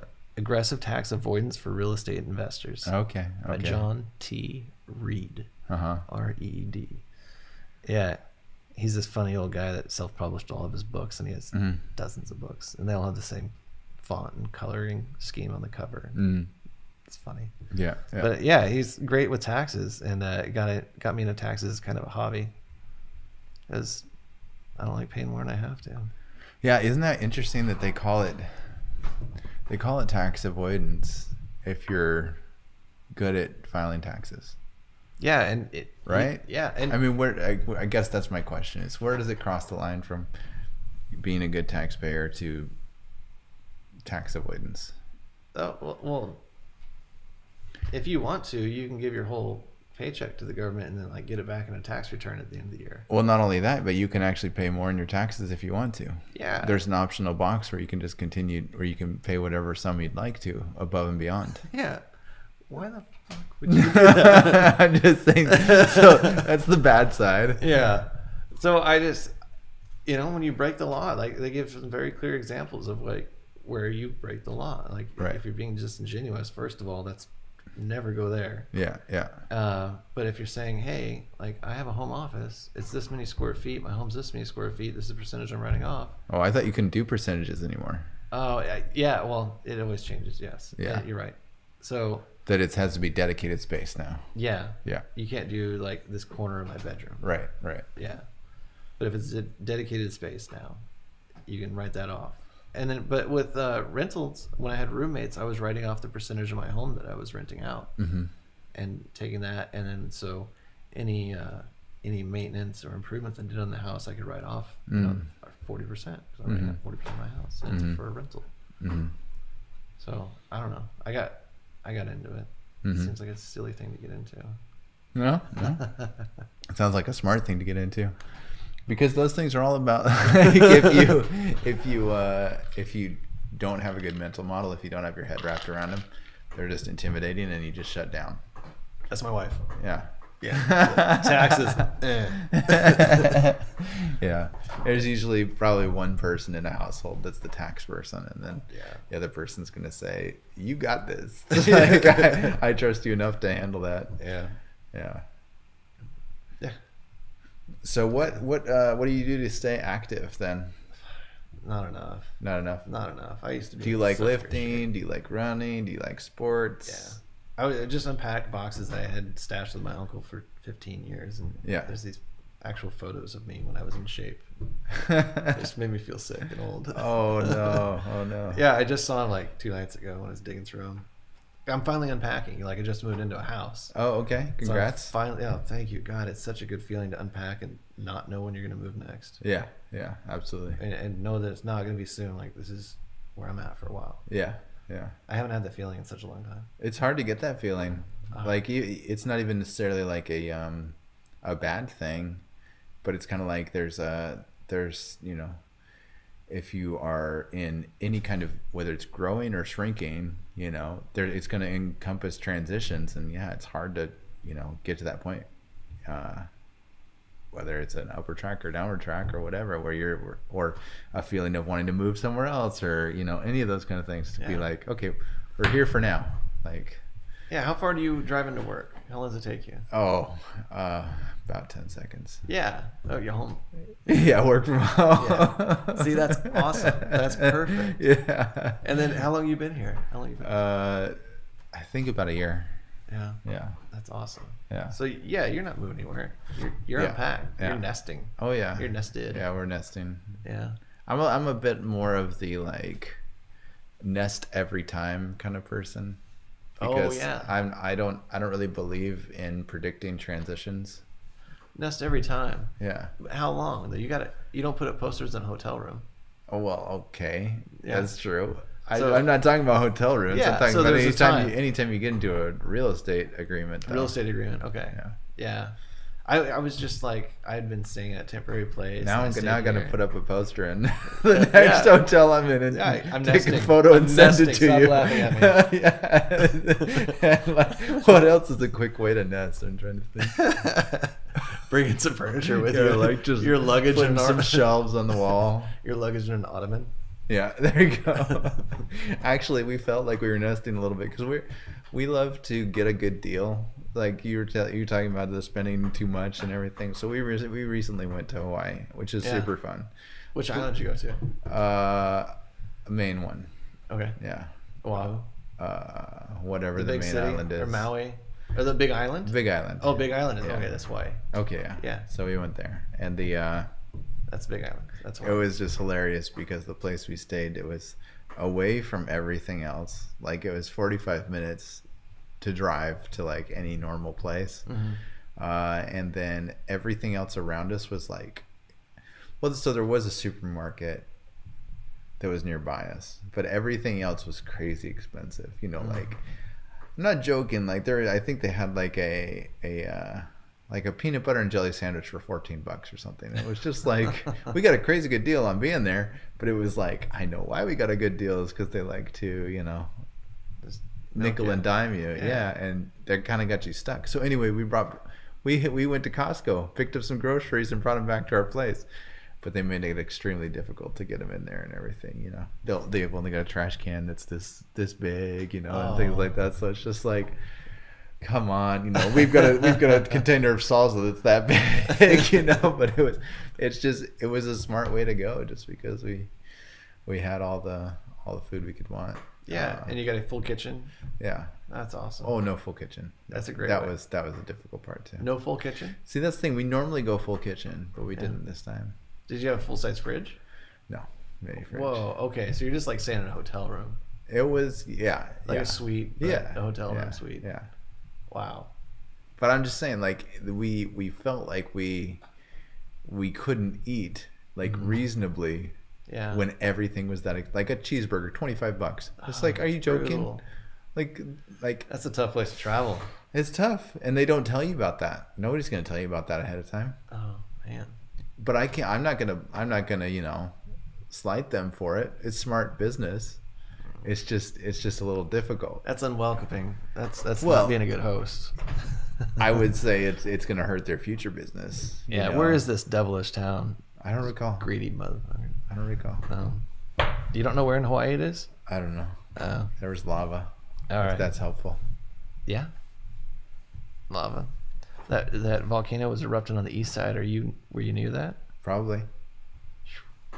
That's crazy. Yeah. Well, we didn't expect it. We actually traveled through Costco too. Yeah. So we just got the Costco like travel package. They take care of everything. It's awesome.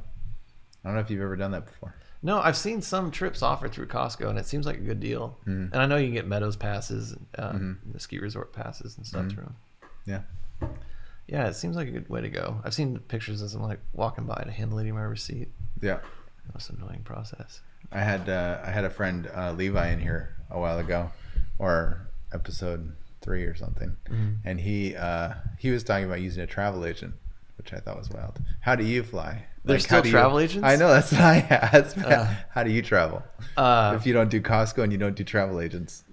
Usually my friends plan my trips. No. Friends or family. Yeah, like significant trips have been like wedding trips that like have But trips planned. that they're going on as well.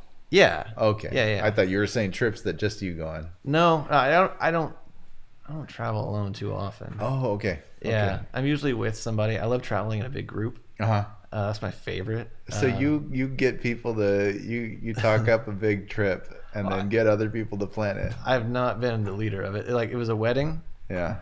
Both like big trips South America. What about the castle? Peru and How'd you get to the castle? I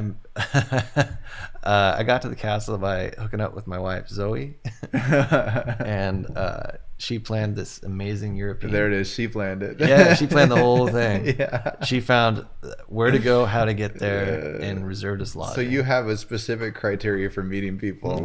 Can you plan a trip? Whether it's friendship or marriage, just what are your trip planning skills like? Because I want to go places, but I'm not going to participate. Yeah. I don't know I'm very fortunate the people I've met. That's cool. Yeah, I feel very lucky. Yeah, so they plan great trips. Yeah. Guy brought me to New Orleans. And, we partied it up there, and did the whole New Orleans thing for 3 days, and it's beautiful. Europe for 6 weeks. Zoe planned. Ben and Paola planned their wedding down in Peru for 3 weeks trip. Junia and her husband Cameron, they planned the Brazil wedding. I was kind of on my own. I did some planning for that one actually. There you go. Yeah, I did some planning for that one, but I went with a friend and like joined up with more friends and had a great time and then bummed around. Do you prefer to travel internationally, or do you like sticking to the U.S.? I like doing one domestic, one foreign trip a year. If I can. I was living up in Alaska, and I would just bum around there whenever I could. I did the gold mining thing. That was the furthest north I went. That was in the Cantwell High. No. Oh God. The Brookings Range. That's northeast of Fairbanks, and Fairbanks is like 600 miles inland or something crazy. Like pretty much, if you're looking at the whole map of the state, it'd be center. That's like kind of how I picture Fairbanks, but it's actually a little far south. And then I went and cruised Denali. I took one of those planes and landed on the glacier at like 13,000 feet. And we got out and walked around and checked out Denali. And flew by 1 mile tall granite cliffs. Jeez. The scale of Denali it was hard to It's get called my head around. Denali. Okay. Yeah, And that's in Alaska. Yeah, it's Mount McKinley recently changed to Denali. It's the tallest mountain in North America. It's 22,000 feet. It has 14ers in front of it and dwarfs them. It's Sheesh. just obscenely tall. And so you're saying you flew up? Yeah, from there. Talkeetna, which is a nearby town that just worships the mountain of Denali. Okay. It's the sweetest little town. And they have great beer. Twister Creek is one of the best pale ales in the world. Nice. And they have a great seasonal slow down brown. It's awesome. Anyway, it tastes like fall in a beer. It's just incredible. Anyway, Talkeetna worships the mountain, and from there you can take one of the charter air tours up onto Denali. Take a helicopter. All these planes available. And you went by plane? I went by plane with the skis so we could land on the glacier. Okay. And so you do a few laps around the peak. It was an otter. So you saw the top of the mountain then? Yeah. It was a clear day. We lucked out. Oh, okay. Yeah, I think it was an otter was the type of plane. It was like a 12-seater and it had 2 pilots. So you're talking about it's like pontoons, but it's skis. Yeah. Okay. Yeah, so it's a medium-sized plane on skis. They took off on wheels. Okay. But then they can put down skis and land on those. That's wild. Yeah, it's pretty cool. It's really cool, actually. Yeah. And I, felt pretty safe the whole time. Yeah. And because people doing it all day, like it's their jam. Well, you said a mile-high granite wall. I mean, could you see the top and bottom of that, or was it just? We're flying alongside of it. It's a mile tall. Right, but was it wall? So you can't see the top and bottom. It's just wall. Yeah. We didn't get Yeah, we got pretty close to that. Yeah, it's just wall, and then he pulls out, and, like it's this big, just giant slot. Yeah. Cut into the granite. The ice just cut into the granite. Huh.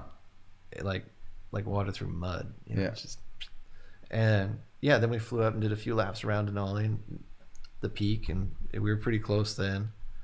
And I'm just taking pictures the whole time. Then we land on the glacier, and he kind of explains where the mountain climbers, like their base camp and how they get acclimated, and there's the 3 camps and the whole system. I don't remember the details. So people summit that? Yeah. Okay. Oh yeah. Yeah. Yeah, any peak in the world. Yeah. Some hairless monkey's gonna get to the top of it. Yeah. Goofball. Like, what are you doing, kid? But yeah, I get it. Like once you get up in the Alpine, it's a change of perception. Yeah. I like it a lot. I got in the Alpine in Alaska a fair amount too. Yeah. Climbed up the ramp, Pioneer Peak, Lonesome Peak, a bunch of stuff around Anchorage. And it's not like rope up, big nuts climbing. It's just day hike. But yeah, it was fun. I did some overnights. I saw 2 wolverine.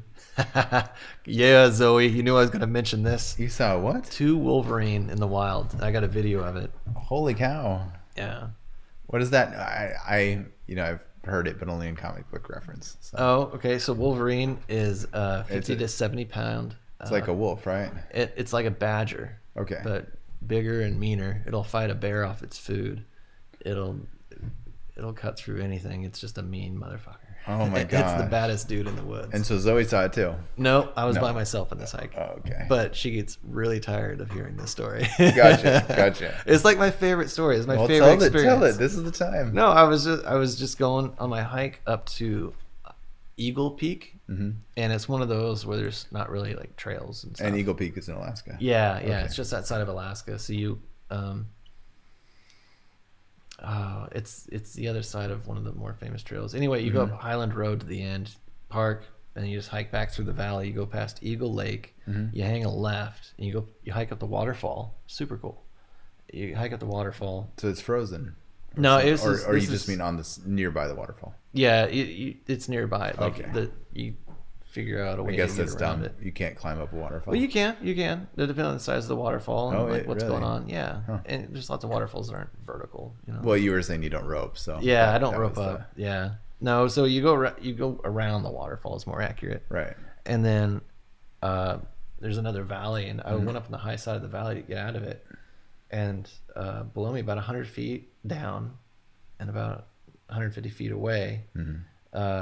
There were 2 wolverine just like frolicking and hanging out in the sun.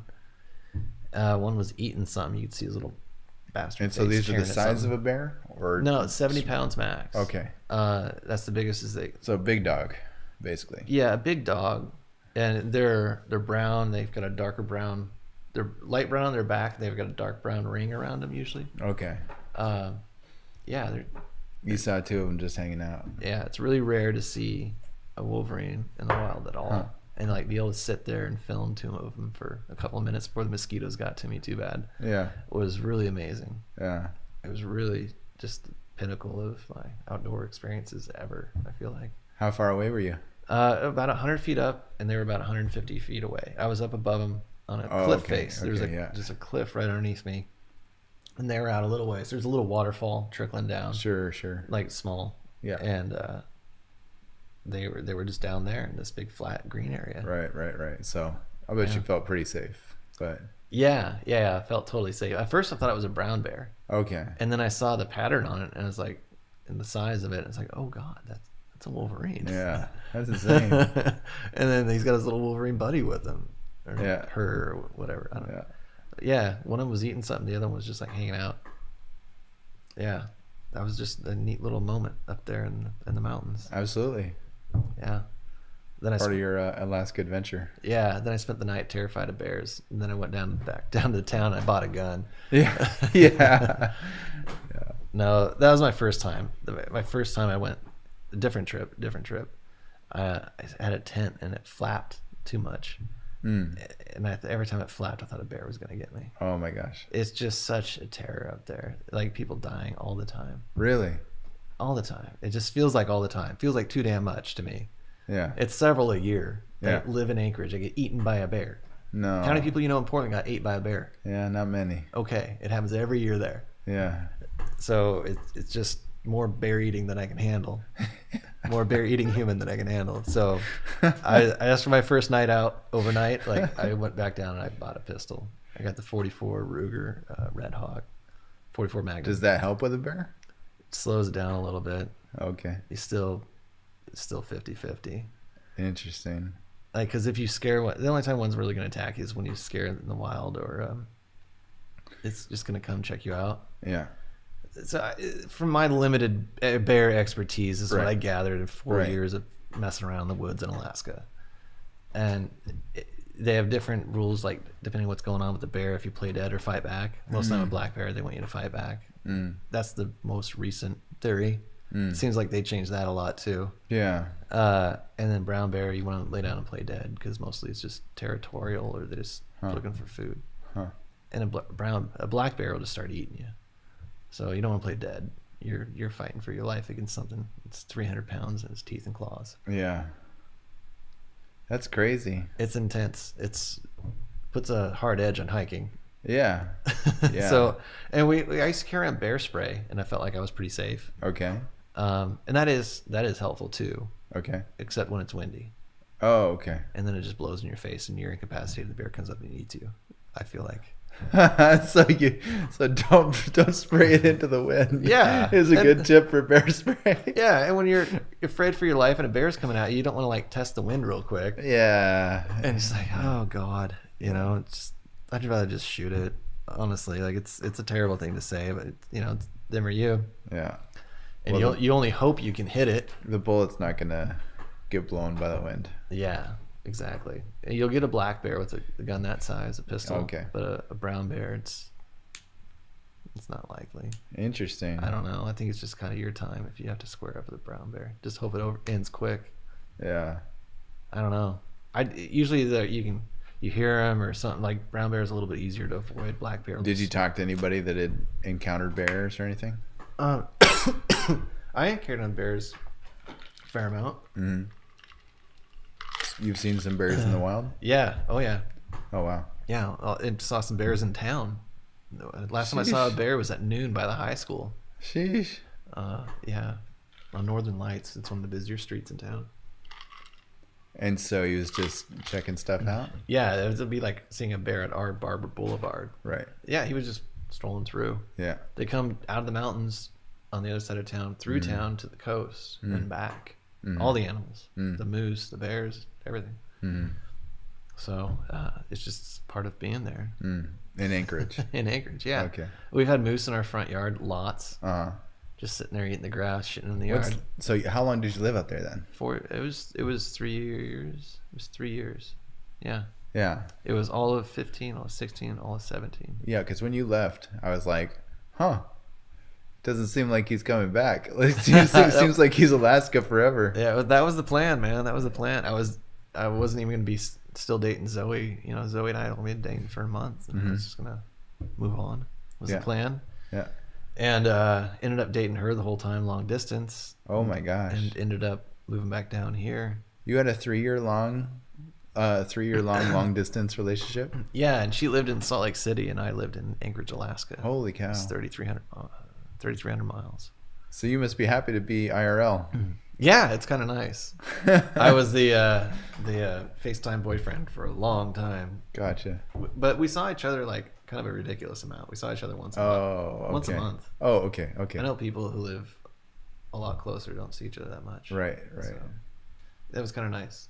Wow. How did you guys facilitate that? Just airline I'm miles. going there, or you're going here? Yeah. Okay. I made, honestly, twice what she made. So I paid for 2 trips and she paid for 1. Yeah. And just we figured out which direction we were going. Interesting. Sometimes we met halfway at Portland. Okay. And then what brought you back down here? It's not really halfway. It's her halfway. Yeah. That bad customer, and then just Alaska is in a real bad recession. Whenever oil is less than $60-$70 a barrel, their economy contracts. So they're totally different economic drivers up there than down here. Independent economy. They did fine in 08 and 09 and stuff.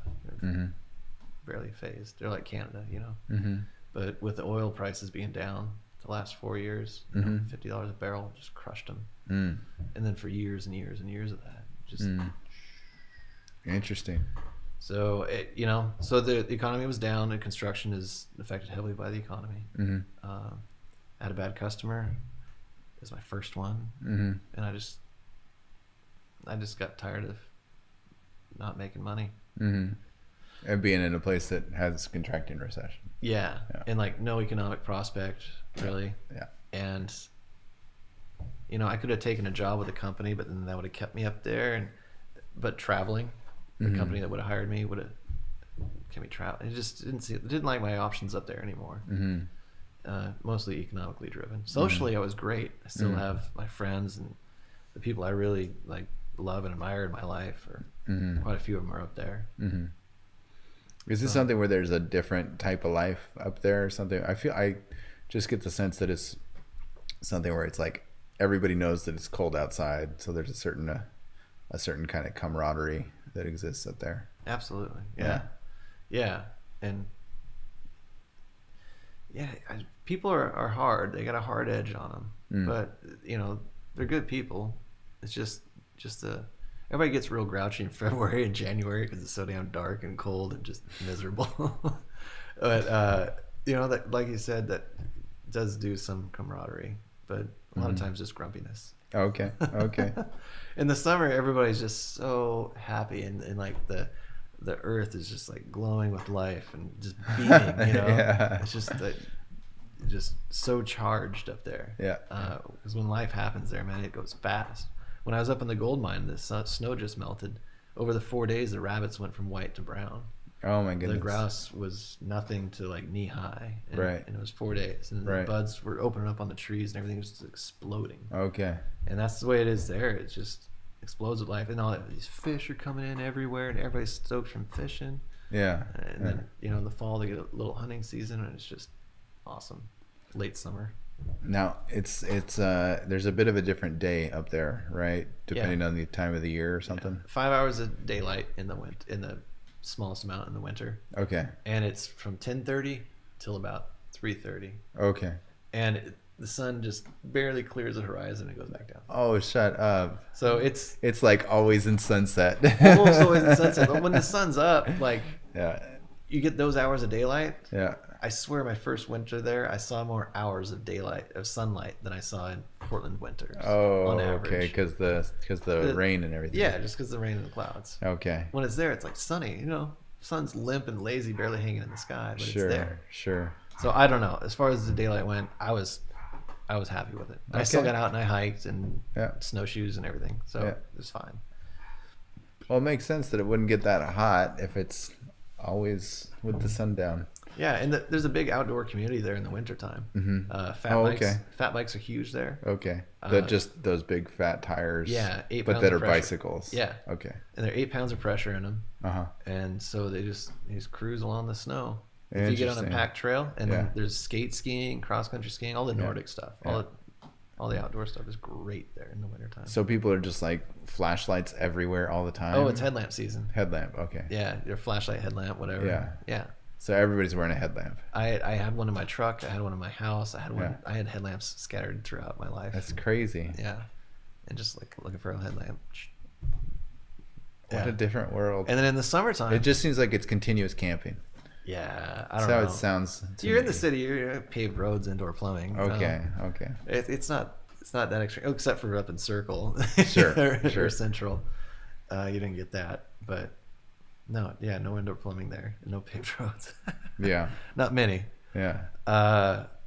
So yeah, it was in Anchorage. It was pretty city life. You didn't see a lot of northern lights in Anchorage, just because of the lights of the city, light pollution.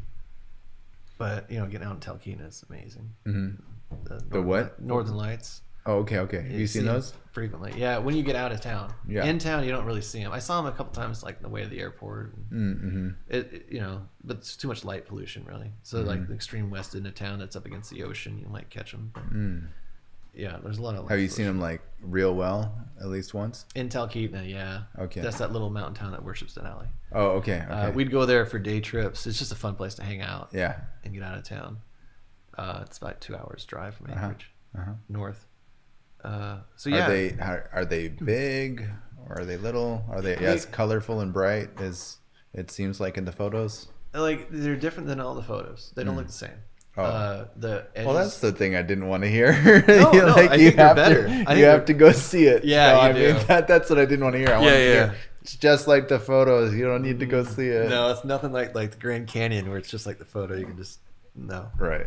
No, man, I haven't seen a photo that accurately depicts it because the edges of it are sharp. Like in all the pictures, it looks like a blurry ribbon. When I was looking at it that night in Talkeetna, it looked like those pullback curtains that are full length on a sliding glass door. Sure. But like emeralds. Okay. Like individual long streaming emeralds, angular. Yeah. And then rotating and like shimmering. Really just incredible stuff. Yeah. And no more than the usual amount of drugs. Yeah. So I wasn't hallucinating. Yeah. It was just like beer and pot probably. Yeah. And so yeah, it was great. Yeah. It was beautiful. That's and then wild. in the summer, the sun goes down. Probably gets too dark to wakeboard about 2 a.m, and you can do it again at like 3:30. Did you say wakeboard? Yeah. People are getting in water up in Alaska? Yeah, Big Lake. Big Lake. Oh, Big Lake. It's a tribe How do you get of in the people up water? there. Oh, it's fine. It's a shallow freshwater lake, naturally made. But it must be like very cold. Is it just wetsuits all the time? Yeah, you just wear wetsuits. A lot of people wear Okay. shorters. Some people don't even wear a wetsuit towards the end of summer. Okay. It's shallow and it just warms up. Okay. Sun's always out. And, it's 55 at night, and it's can get up to 70 during the day. So water state gets pretty warm, and it's always almost daytime. So the sun's always out. Huh. So yeah, we wakeboard at Big Lake. Yeah. Big Lake, it's its own tribe of people on the outside. You get out of Anchorage, you go through Wasilla, and then you get to Big Lake, and that's like it was this wild and crazy place, even for Anchorage standards. Gotcha. People shooting, drugs, 5 bars, not that big a lake, and just madness all the time. Yeah. And it's mellowed out over the years. Is it a lot of people tying their boats together and doing that kind of a thing? Yeah, mostly pulling up to the bars. But yeah, people. Oh, so the bars are very integrated into the lake then. Yeah, everybody pulls up to each other's houses on the lake. Everybody's got a dock on the lake. Okay. And you can land your airplane on the lake. Gotcha. There's a big flight community in all of Alaska. Huh. Like more percentage of people fly there than anywhere else in the country. Right.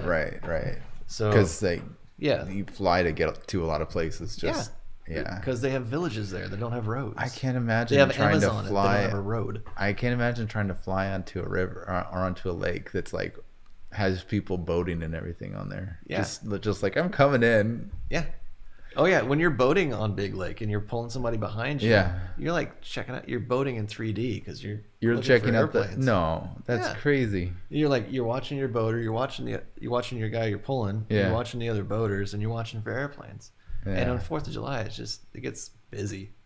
Oh my real gosh. busy out there, and it's big party. You can stop at any house. It's like this tribe of people. If you're on Big Lake, you're in.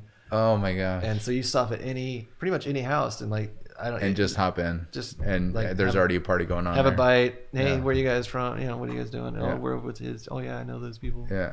Yeah. Come on over later. That's wild. Yeah, and then we just go house to house. Yeah. Drink food, drink food, drink food. Right. Just on down the line. So you're not doing that here in Portland. Do you miss that kind of stuff? Yeah. I had a great social group there. They're all very social people. Mm-hmm. And you know, I was away for 4 years, and a lot of my friends either had kids or moved away. Mm-hmm. And it's been hard to reintegrate myself back into Portland. Mm. Mostly I just hang out with my wife. So you kind of feel like you put things on pause almost in a way. Did the Alaska thing, came back, and then hit resume, and things are different. Yeah, it wasn't exactly a pause. Oh, okay. Yeah, I mean, everybody moved on. It would be nice if it was a pause. Gotcha. But, you know, a lot's changed. Right. I didn't understand Portland real estate when I started shopping again earlier this year. Okay. That had changed. And, like, also socially, like, just... What do you mean about Portland real estate? Oh, just, like, Portland prices were pretty comparable to Anchorage in 2014. Mm-hmm. Real estate-wise. You know, exceptions, but generally it's, in my opinion, about the same. And I knew Portland real estate pretty well. I was always just keeping an eye on things. Mm-hmm. Always looking for opportunity. Mm-hmm. And then I didn't follow Portland real estate for a while, and I came back. And I was like, oh my God. Everybody is just asking insane prices for their homes. Yeah. And the rental rates have skyrocketed. Yeah. All my friends in North Portland had to move to Milwaukee. Oh, man. They're, you know, and they're priced out. Yeah, and they have jobs. Yeah. You know, they're like, they should be okay. Yeah. They're not. Yeah. Is that usually driven from renting instead of owning? Well, yeah, but nobody can afford to buy now. Mm-hmm. You know, not with their careers. You know, Mm-hmm. They're steady job people. They're not professionals. Mm-hmm. So, but you know, they could afford to live there before, and they can't now. Mm-hmm. Renting. A couple of them did own. This server at Portland City Grill bought a house in the neighborhood and everything. Mm-hmm. But yeah, now she couldn't afford it, and now she couldn't rent there even. I don't think. Mm-hmm. It's crazy. Mm-hmm. So I just didn't understand it. And then to see a inner southeast home going for $550, Mm-hmm. it's like, you know, maybe 1,800 square feet, 3-bedroom. They're all tiny. There's no master suite. You know, chopped up 1940s floor plan, Right. 1920s floor plan. Right. Where the woman went in the smallest kitchen possible to be the slave and not talk to anybody else. Gotcha. Yeah. You know, it was just like That's not an open floor plan at all. No, like, you know, you want an open floor plan. Yeah. Where modern, you know, our society has evolved to what we want that. So then Zoe and I started saying, like, all right, we're not going to get a house for 500 and dump 200 into it. Yeah. We're just not. Yeah. So we started looking for new construction. Mm-hmm. So we're just looking for infill construction. We had to end up getting kind of creative. Mm-hmm. We bought a duplex that was condoized. Mm-hmm. Beautiful home, great builder, but like unusual setup. Mm-hmm. You know, we share a wall with somebody. It's not a big wall, but we share a wall with somebody. Mm-hmm. So, but we have a little ADU built into it too, with a separate entrance, ready to rent, separate panel, up to code. Mm-hmm. So we've already started Airbnb with that. Oh, really? So, yeah, we're hoping we can cash flow like if we had bought. Because I didn't understand that you could. We're trying to cash flow like we bought the $500,000 home. Yeah. And paid a little bit more. Yeah. You know. Because when I was looking into Airbnb, it seemed really like you couldn't do it. Yeah, in the city of Portland, there's such mafia style fucks. I'm so sick. Tell me what you really think. Oh God, these people think that they're in the mob. They're just so wretched. They just want to squeeze every dime out of anybody they can. Any new industry comes in, they want to overregulate it and just ruin it. Huh. I don't know. Maybe people didn't like the scooters, but I like their gusto. Mm-hmm. And then, you know, they're just going for it. They're trying something new. And, but Portland had to ruin it for everybody. The city of. Oh, because scooters were a thing here? Yeah. I actually didn't catch the rides and follow scooters in Portland. Yeah. It happened. It was a flash in the pan, but Portland man. City Council played their part. And then So they said scooters aren't allowed in Portland. They started to mess with. I didn't follow it, but they started to mess with it, and then they went. Well, they said Uber wasn't allowed either. Yeah, same thing. You know, Portland, you know, they couldn't find a way to extort money out of Uber, so they kicked them out. Mm-hmm. And same thing with the scooters. But then Uber started doing rides. Remember that? Yeah. And then they used their apps to find out who were the city people that were faking as customers. And blacklisted them, and they got in trouble for that. Yeah. And Uber got in trouble for blacklisting people. Yeah. Yeah, that was madness. But then they came back. It seems like the moment that Uber said, okay, we're out of Portland proper, and they were still operating everywhere else, just not in technical Portland. Mm-hmm.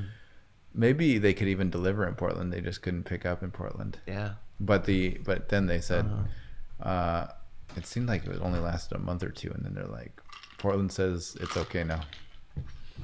Yeah, it's wild. That's interesting. So, yeah, and then so Airbnb, City of Portland has found a way to extort money out of them, so they're letting them operate. But see, when I was reading through the Airbnb stuff, and correct me if I'm wrong, it was basically saying you can't do this unless you are at the house, like that it's your place of living. Mm-hmm. Yeah. Okay. Yeah, so you know what I'm familiar 9 with. 9 months a year that you don't rent out for more than 3. Yeah. Yeah. But if it's, I take that as we're there. Oh, okay. We live there. Yeah. It's just a separate entrance. Okay. To a separate room. That makes sense. That's off limits to us.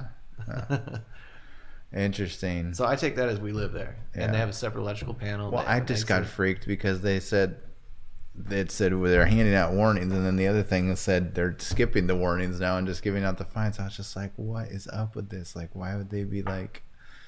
They're trying. But why would they? Money. Why would I guess I don't understand. I'm cynical. I think they just. I don't understand the bad side of Airbnb. I guess safety and also pricing people out of their neighborhoods. Well, the pricing people out. Planning. That's the part I don't understand. Oh, okay. Well, if you get $100 a night for your place, you're gonna either rent it out for $100 a night. And make $3,000. But isn't that just? Or you're gonna. Isn't that just commerce? Or you're gonna give out a long-term lease, mm-hmm.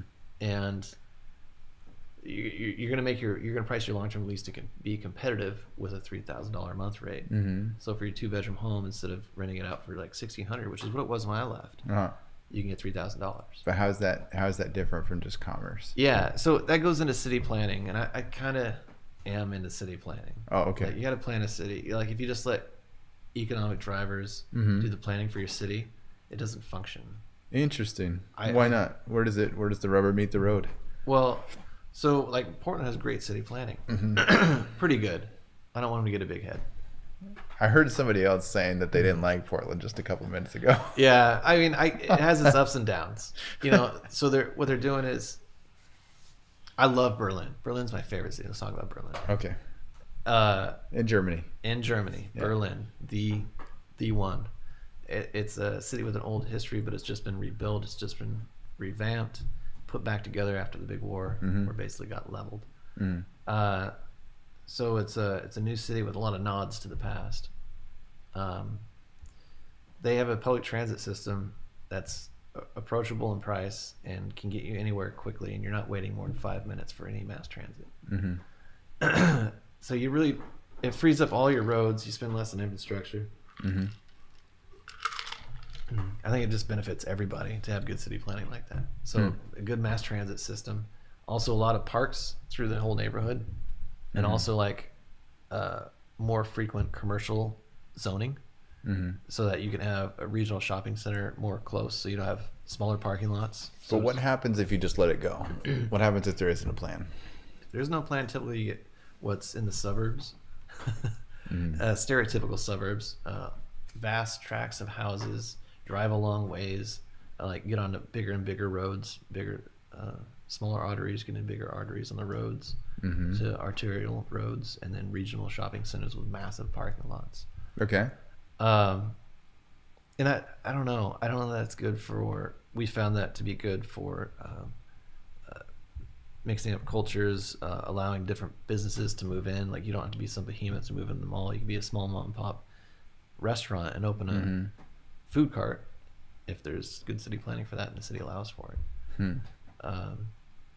A lot of food cart people say that they have difficulty finding places to go because there's only certain zones they can go into. Yeah, and you can't have a food cart like in front of your house. That would just be annoying, right? I don't know. You don't want a food cart in your front yard. But I mean, there was a food cart over there when they were doing construction.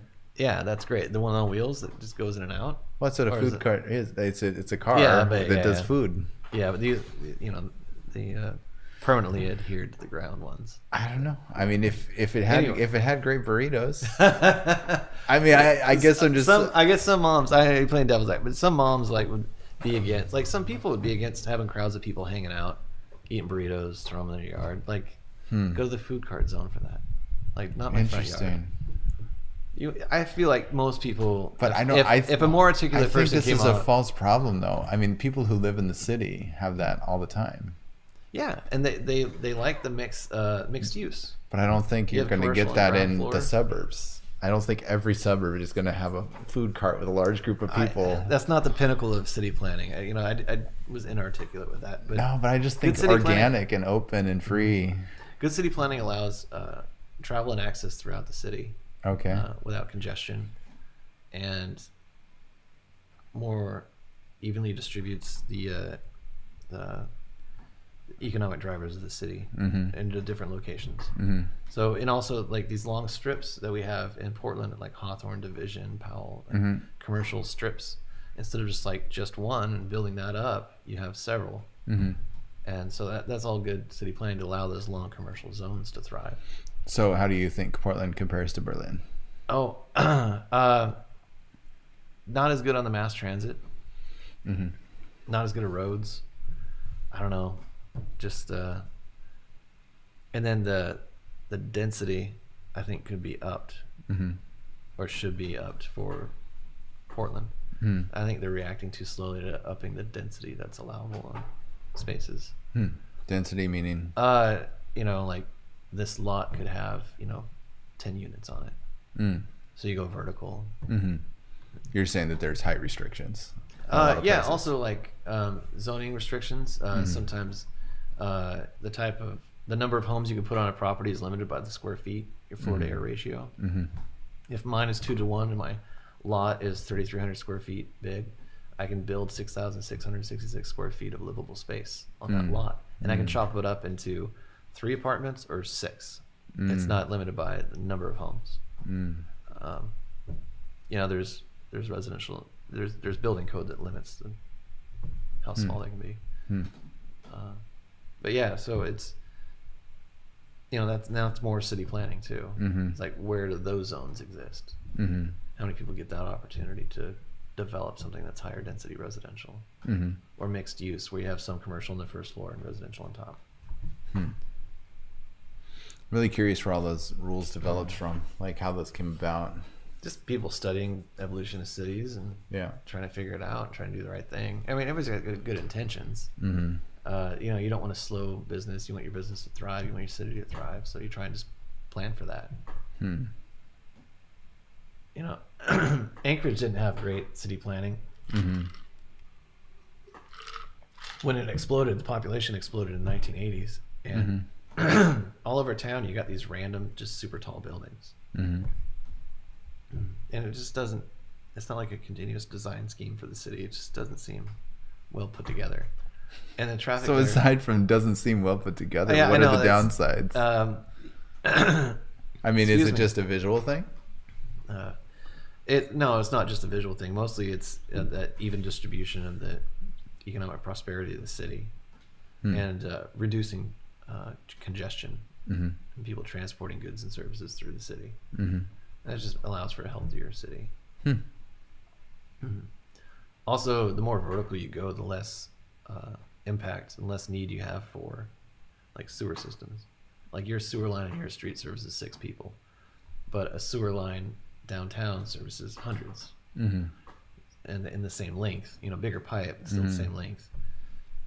So you're getting more service out of square feet of your city. That makes sense. Yeah. I thought you were saying though you didn't like the tall buildings. No, I think that's a good way to go for humans. Okay. We need to go vertical. I mean, you didn't like it in Alaska, but you're saying you want more of it in Portland. I didn't like it. It was scattered. Like okay. you'd be in a residential area, and then all of a sudden you'd see a 5-story building. Yeah. It just seemed so odd. Okay. But it was just because some good old boy had a few $1 million and wanted to blow it on a building. Right. Nobody stopped him, so people just built wherever they wanted. Yeah. I don't know. Interesting. Doesn't seem like as good of a way to go. And they have next to no public transit that's of any use. Yeah. And then they're not a big city, and they have a lot of congestion. They have a fair amount of congestion for the size of city they are. Yeah. It's It's funny to think about traffic in Anchorage.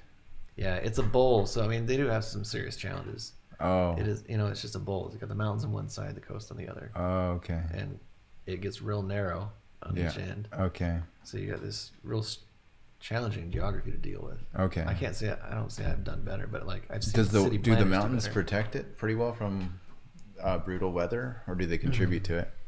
I think the ocean does. Fairbanks is so much more brutal than Anchorage, and Anchorage right on the water. Mm-hmm. So the water is a moderating factor in the extreme temperatures that you can experience in those northern latitudes. Mm-hmm. Siberia is super cold, landlocked. Same kind of thing. Yeah, Alberta, fucking cold. Fucking cold. Alberta's in Alaska. Alberta's in Canada. Oh, It's that's northern right. Central Yeah, Canada, okay. like the plains of Canada. But it's close to Alaska. Yeah, well, 20 hours drive. Oh, okay. Yeah. Okay. Of like 8 to 14. 5 days of driving. First day was 14 hours. I got from Anchorage, Alaska Oh, my to goodness. Whitehorse, Yukon. What do you tell Whitehorse, yourself Yukon on day territory. 3? Should have used more.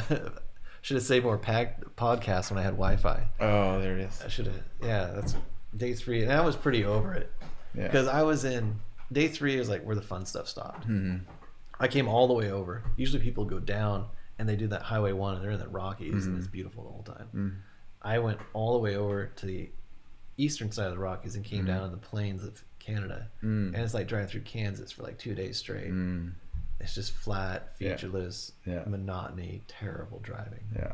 The first 3 days I saw wildlife, I saw mountains, beautiful lakes, giant rivers, unimaginably giant raging rapids. Through the Yukon territory. Right. Stopped at a hot springs one night. Yeah. Right after I got into BC, British Columbia, and then just loved it. Right. Just Right. good adventuring. Nice. And then I got to like 2 days straight. Yeah. Just drinking Sleeman's Honey Brown Ale. Allegedly. Well, I know what you mean about the podcast thing because I drove from Arizona to Portland. I don't know how, but I did it in one setting, and it was Where in Arizona? Phoenix. Phoenix. Oh. Yeah, and it was I really don't know how I did it, but it was the 24 was a huge player. The TV show 24, Uh-huh. I just plugged in my headphones and had it running on the side. I wasn't watching it, but it was just hearing it. Yeah. I was like, oh my gosh, like urgency. So I was channeling their problems into my driving. That's awesome. And then I had a GPS unit that was counting down the miles, and I kept on turning it into gamification somehow. I'd be like, it says 59. I gotta wait until it gets 50. It says 49 now. I gotta wait until it says 0. Or so, I don't know, whatever. Chop it up in a little. Yeah, That's goal setting, man. Yeah, That's it's goal setting. Chop it up. Set into the project achievable manager. Parts. Yeah. Hell yeah. Nice. Yeah, that movie Into the Void. That guy, they were mountain climbing together, and he had to drop his buddy, and he telescoped his leg, and his buddy left him. What is telescoping your leg? Where the bone goes inside the bone, What does that mean? You crush your leg. In a way that it's like a telescope. Yeah, because you fall with so much force and you hit and just. Yeah, so you telescope your leg. That's a thing? Yeah. You can do it snowboarding. You can do it skiing. You can do it rock climbing. Holy cow! I've never even heard of that. Yeah, it's gnarly. Yeah. So it hollows out the upper bone then, or something. It just shatters and. Okay. So it's not really telescoping, but that's what they call it. Yeah, it's more I like guess. just smash. Yeah, I don't think it actually goes inside. Maybe pieces smash. do. I don't know. Yeah. It's hollow. That's crazy. Turns out it's hollow. Oh well, that's right, because that's where Marrow's doing its thing. Yeah, that's what almost got me when I got hit by the bus. It was like all the internal blood loss from the Got hit by a bus. marrow. I missed this part. Yeah, I thought you knew that. Yeah. I had no idea. In 2007, I was in June 29th, 11:30 at night, heading home on Broadway, and a Greyhound bus was coming at me, and Wait, you were walking across the street? I was on my motorcycle, Okay. going about 30. Yeah. I was going towards the Broadway Bridge, and the bus station was pulling into the station, and I thought he was going to stop, and at the last minute, he jerked left and head-on collision. Shut up. Yeah, and my body flew like 20 feet away. Anyway, You had a head-on collision with a bus Greyhound on a motorcycle. On a motorcycle, Greyhound bus. But you didn't go. You said you went 20 feet, so you went off to one side. Yeah, I smacked and just bounced off.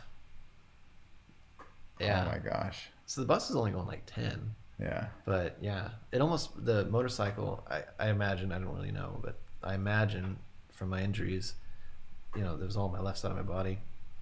The motorcycle smacked up against the bus with my body and almost pinched off my leg like a pimple and just shattered my femur.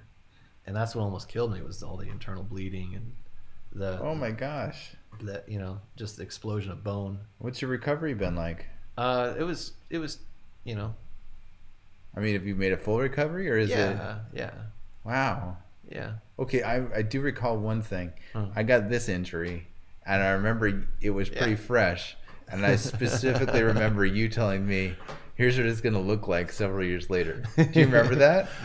I think so. I think we're Scar Brothers in that. Yeah. Oh, that's crazy. So. Okay, so that was from that. Yeah, compounded my left radius and got a plate. Dude, this is so much bigger, and that's a bigger injury and bigger a story. Mine was just a football thing. Yeah, well, chicks dig scars, I guess. I don't know what to say about it. It's a silly thing to ride a motorcycle. No, but so you got that's crazy. That's crazy. Yeah. So he dropped his buddy, telescoped his leg, and then he took off. But to get off the mountain, he chopped his goal of getting off the mountain into smaller pieces. He's like, I can get to that rock in 10 minutes. And he crawled to the rock. And I can get to that rock in 5 and crawl to the rock. And he just broke it up in little achievable goals. Yeah. Even in those adverse conditions. Yeah. You just chop it up into achievable pieces. Yeah. That's a good way to go. Yeah. With just about anything. Yeah, anytime you're feeling overwhelmed. Yeah. Just chop it up. Yeah. Make a list. Yeah. See the individual pieces, write out step 1. Yeah. Get a plan and go. So you think you're pretty good at project managing then? Oh, I don't know. I've known people that are brilliant at it. What are your top tips for managing a project? Stick to the basics, schedule, budget, communication. Just know your scope, know your end date, know your start date, know your budget inside and out. What do you think about the triangle of, what is it? Fast, good, cheap. Yeah, well, in us, it's quality, safety, and efficiency. Quality, safety, efficiency. So you try and balance those. Some people say you get one and not the other two, or you get two and not the other one. Well, safety seems like the one that can't slip there. Yeah, you'd think. Okay. But everybody that gets hurt, I was just gonna reach for a second.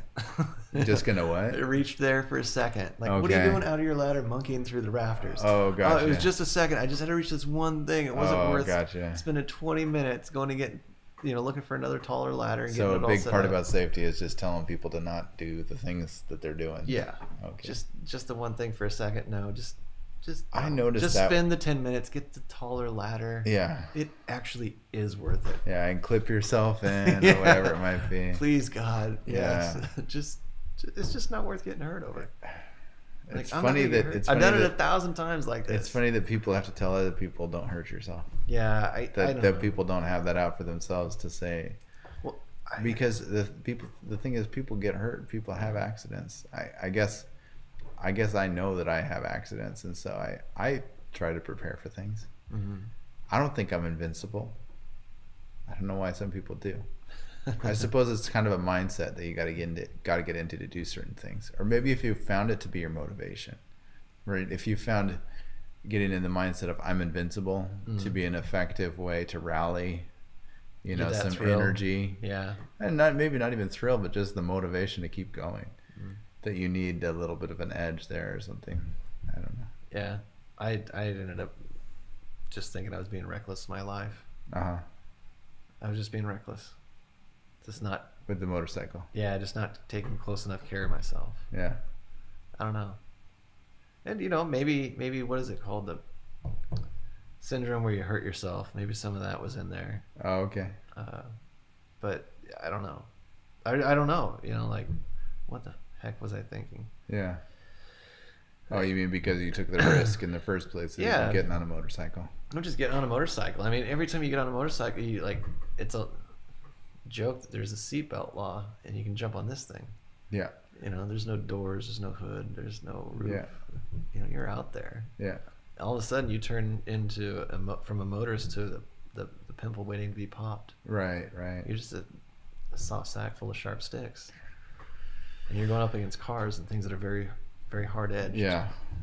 And you know, street signs and everything else. I got a small dose of that when I would commute by bicycle through the city of Portland. Yeah, that's dangerous. I would, you know, I would be like banging on people's windows sometimes when they're doing something crazy, just like, I'm here, like there is a person right here, like, yeah, because people I feel like would not even, I don't know if they wouldn't realize it or if they wouldn't care, or maybe just a combination of things, but it's wrapped up in their own shit. Yeah. And you just want to be seen. You just want to be the star of the show for 1 second until you safely pass. Yeah. And yeah. I don't need to be your whole world. Yeah. Can you not run me over? Okay, bye. Yeah, some chorus line through the movie of their life. Just want to get through this. Nice. Yeah, just want to get to work, man. Just don't run me over with your car. Well, Alaska, project management. Yeah. Helping out the youth. Pretty cool stuff, man. I really appreciate you making it out and taking the time to just kind of explore and walk through some stuff. Yeah, thanks for having me out. It's I'm a sucker for attention. Always down to try anything.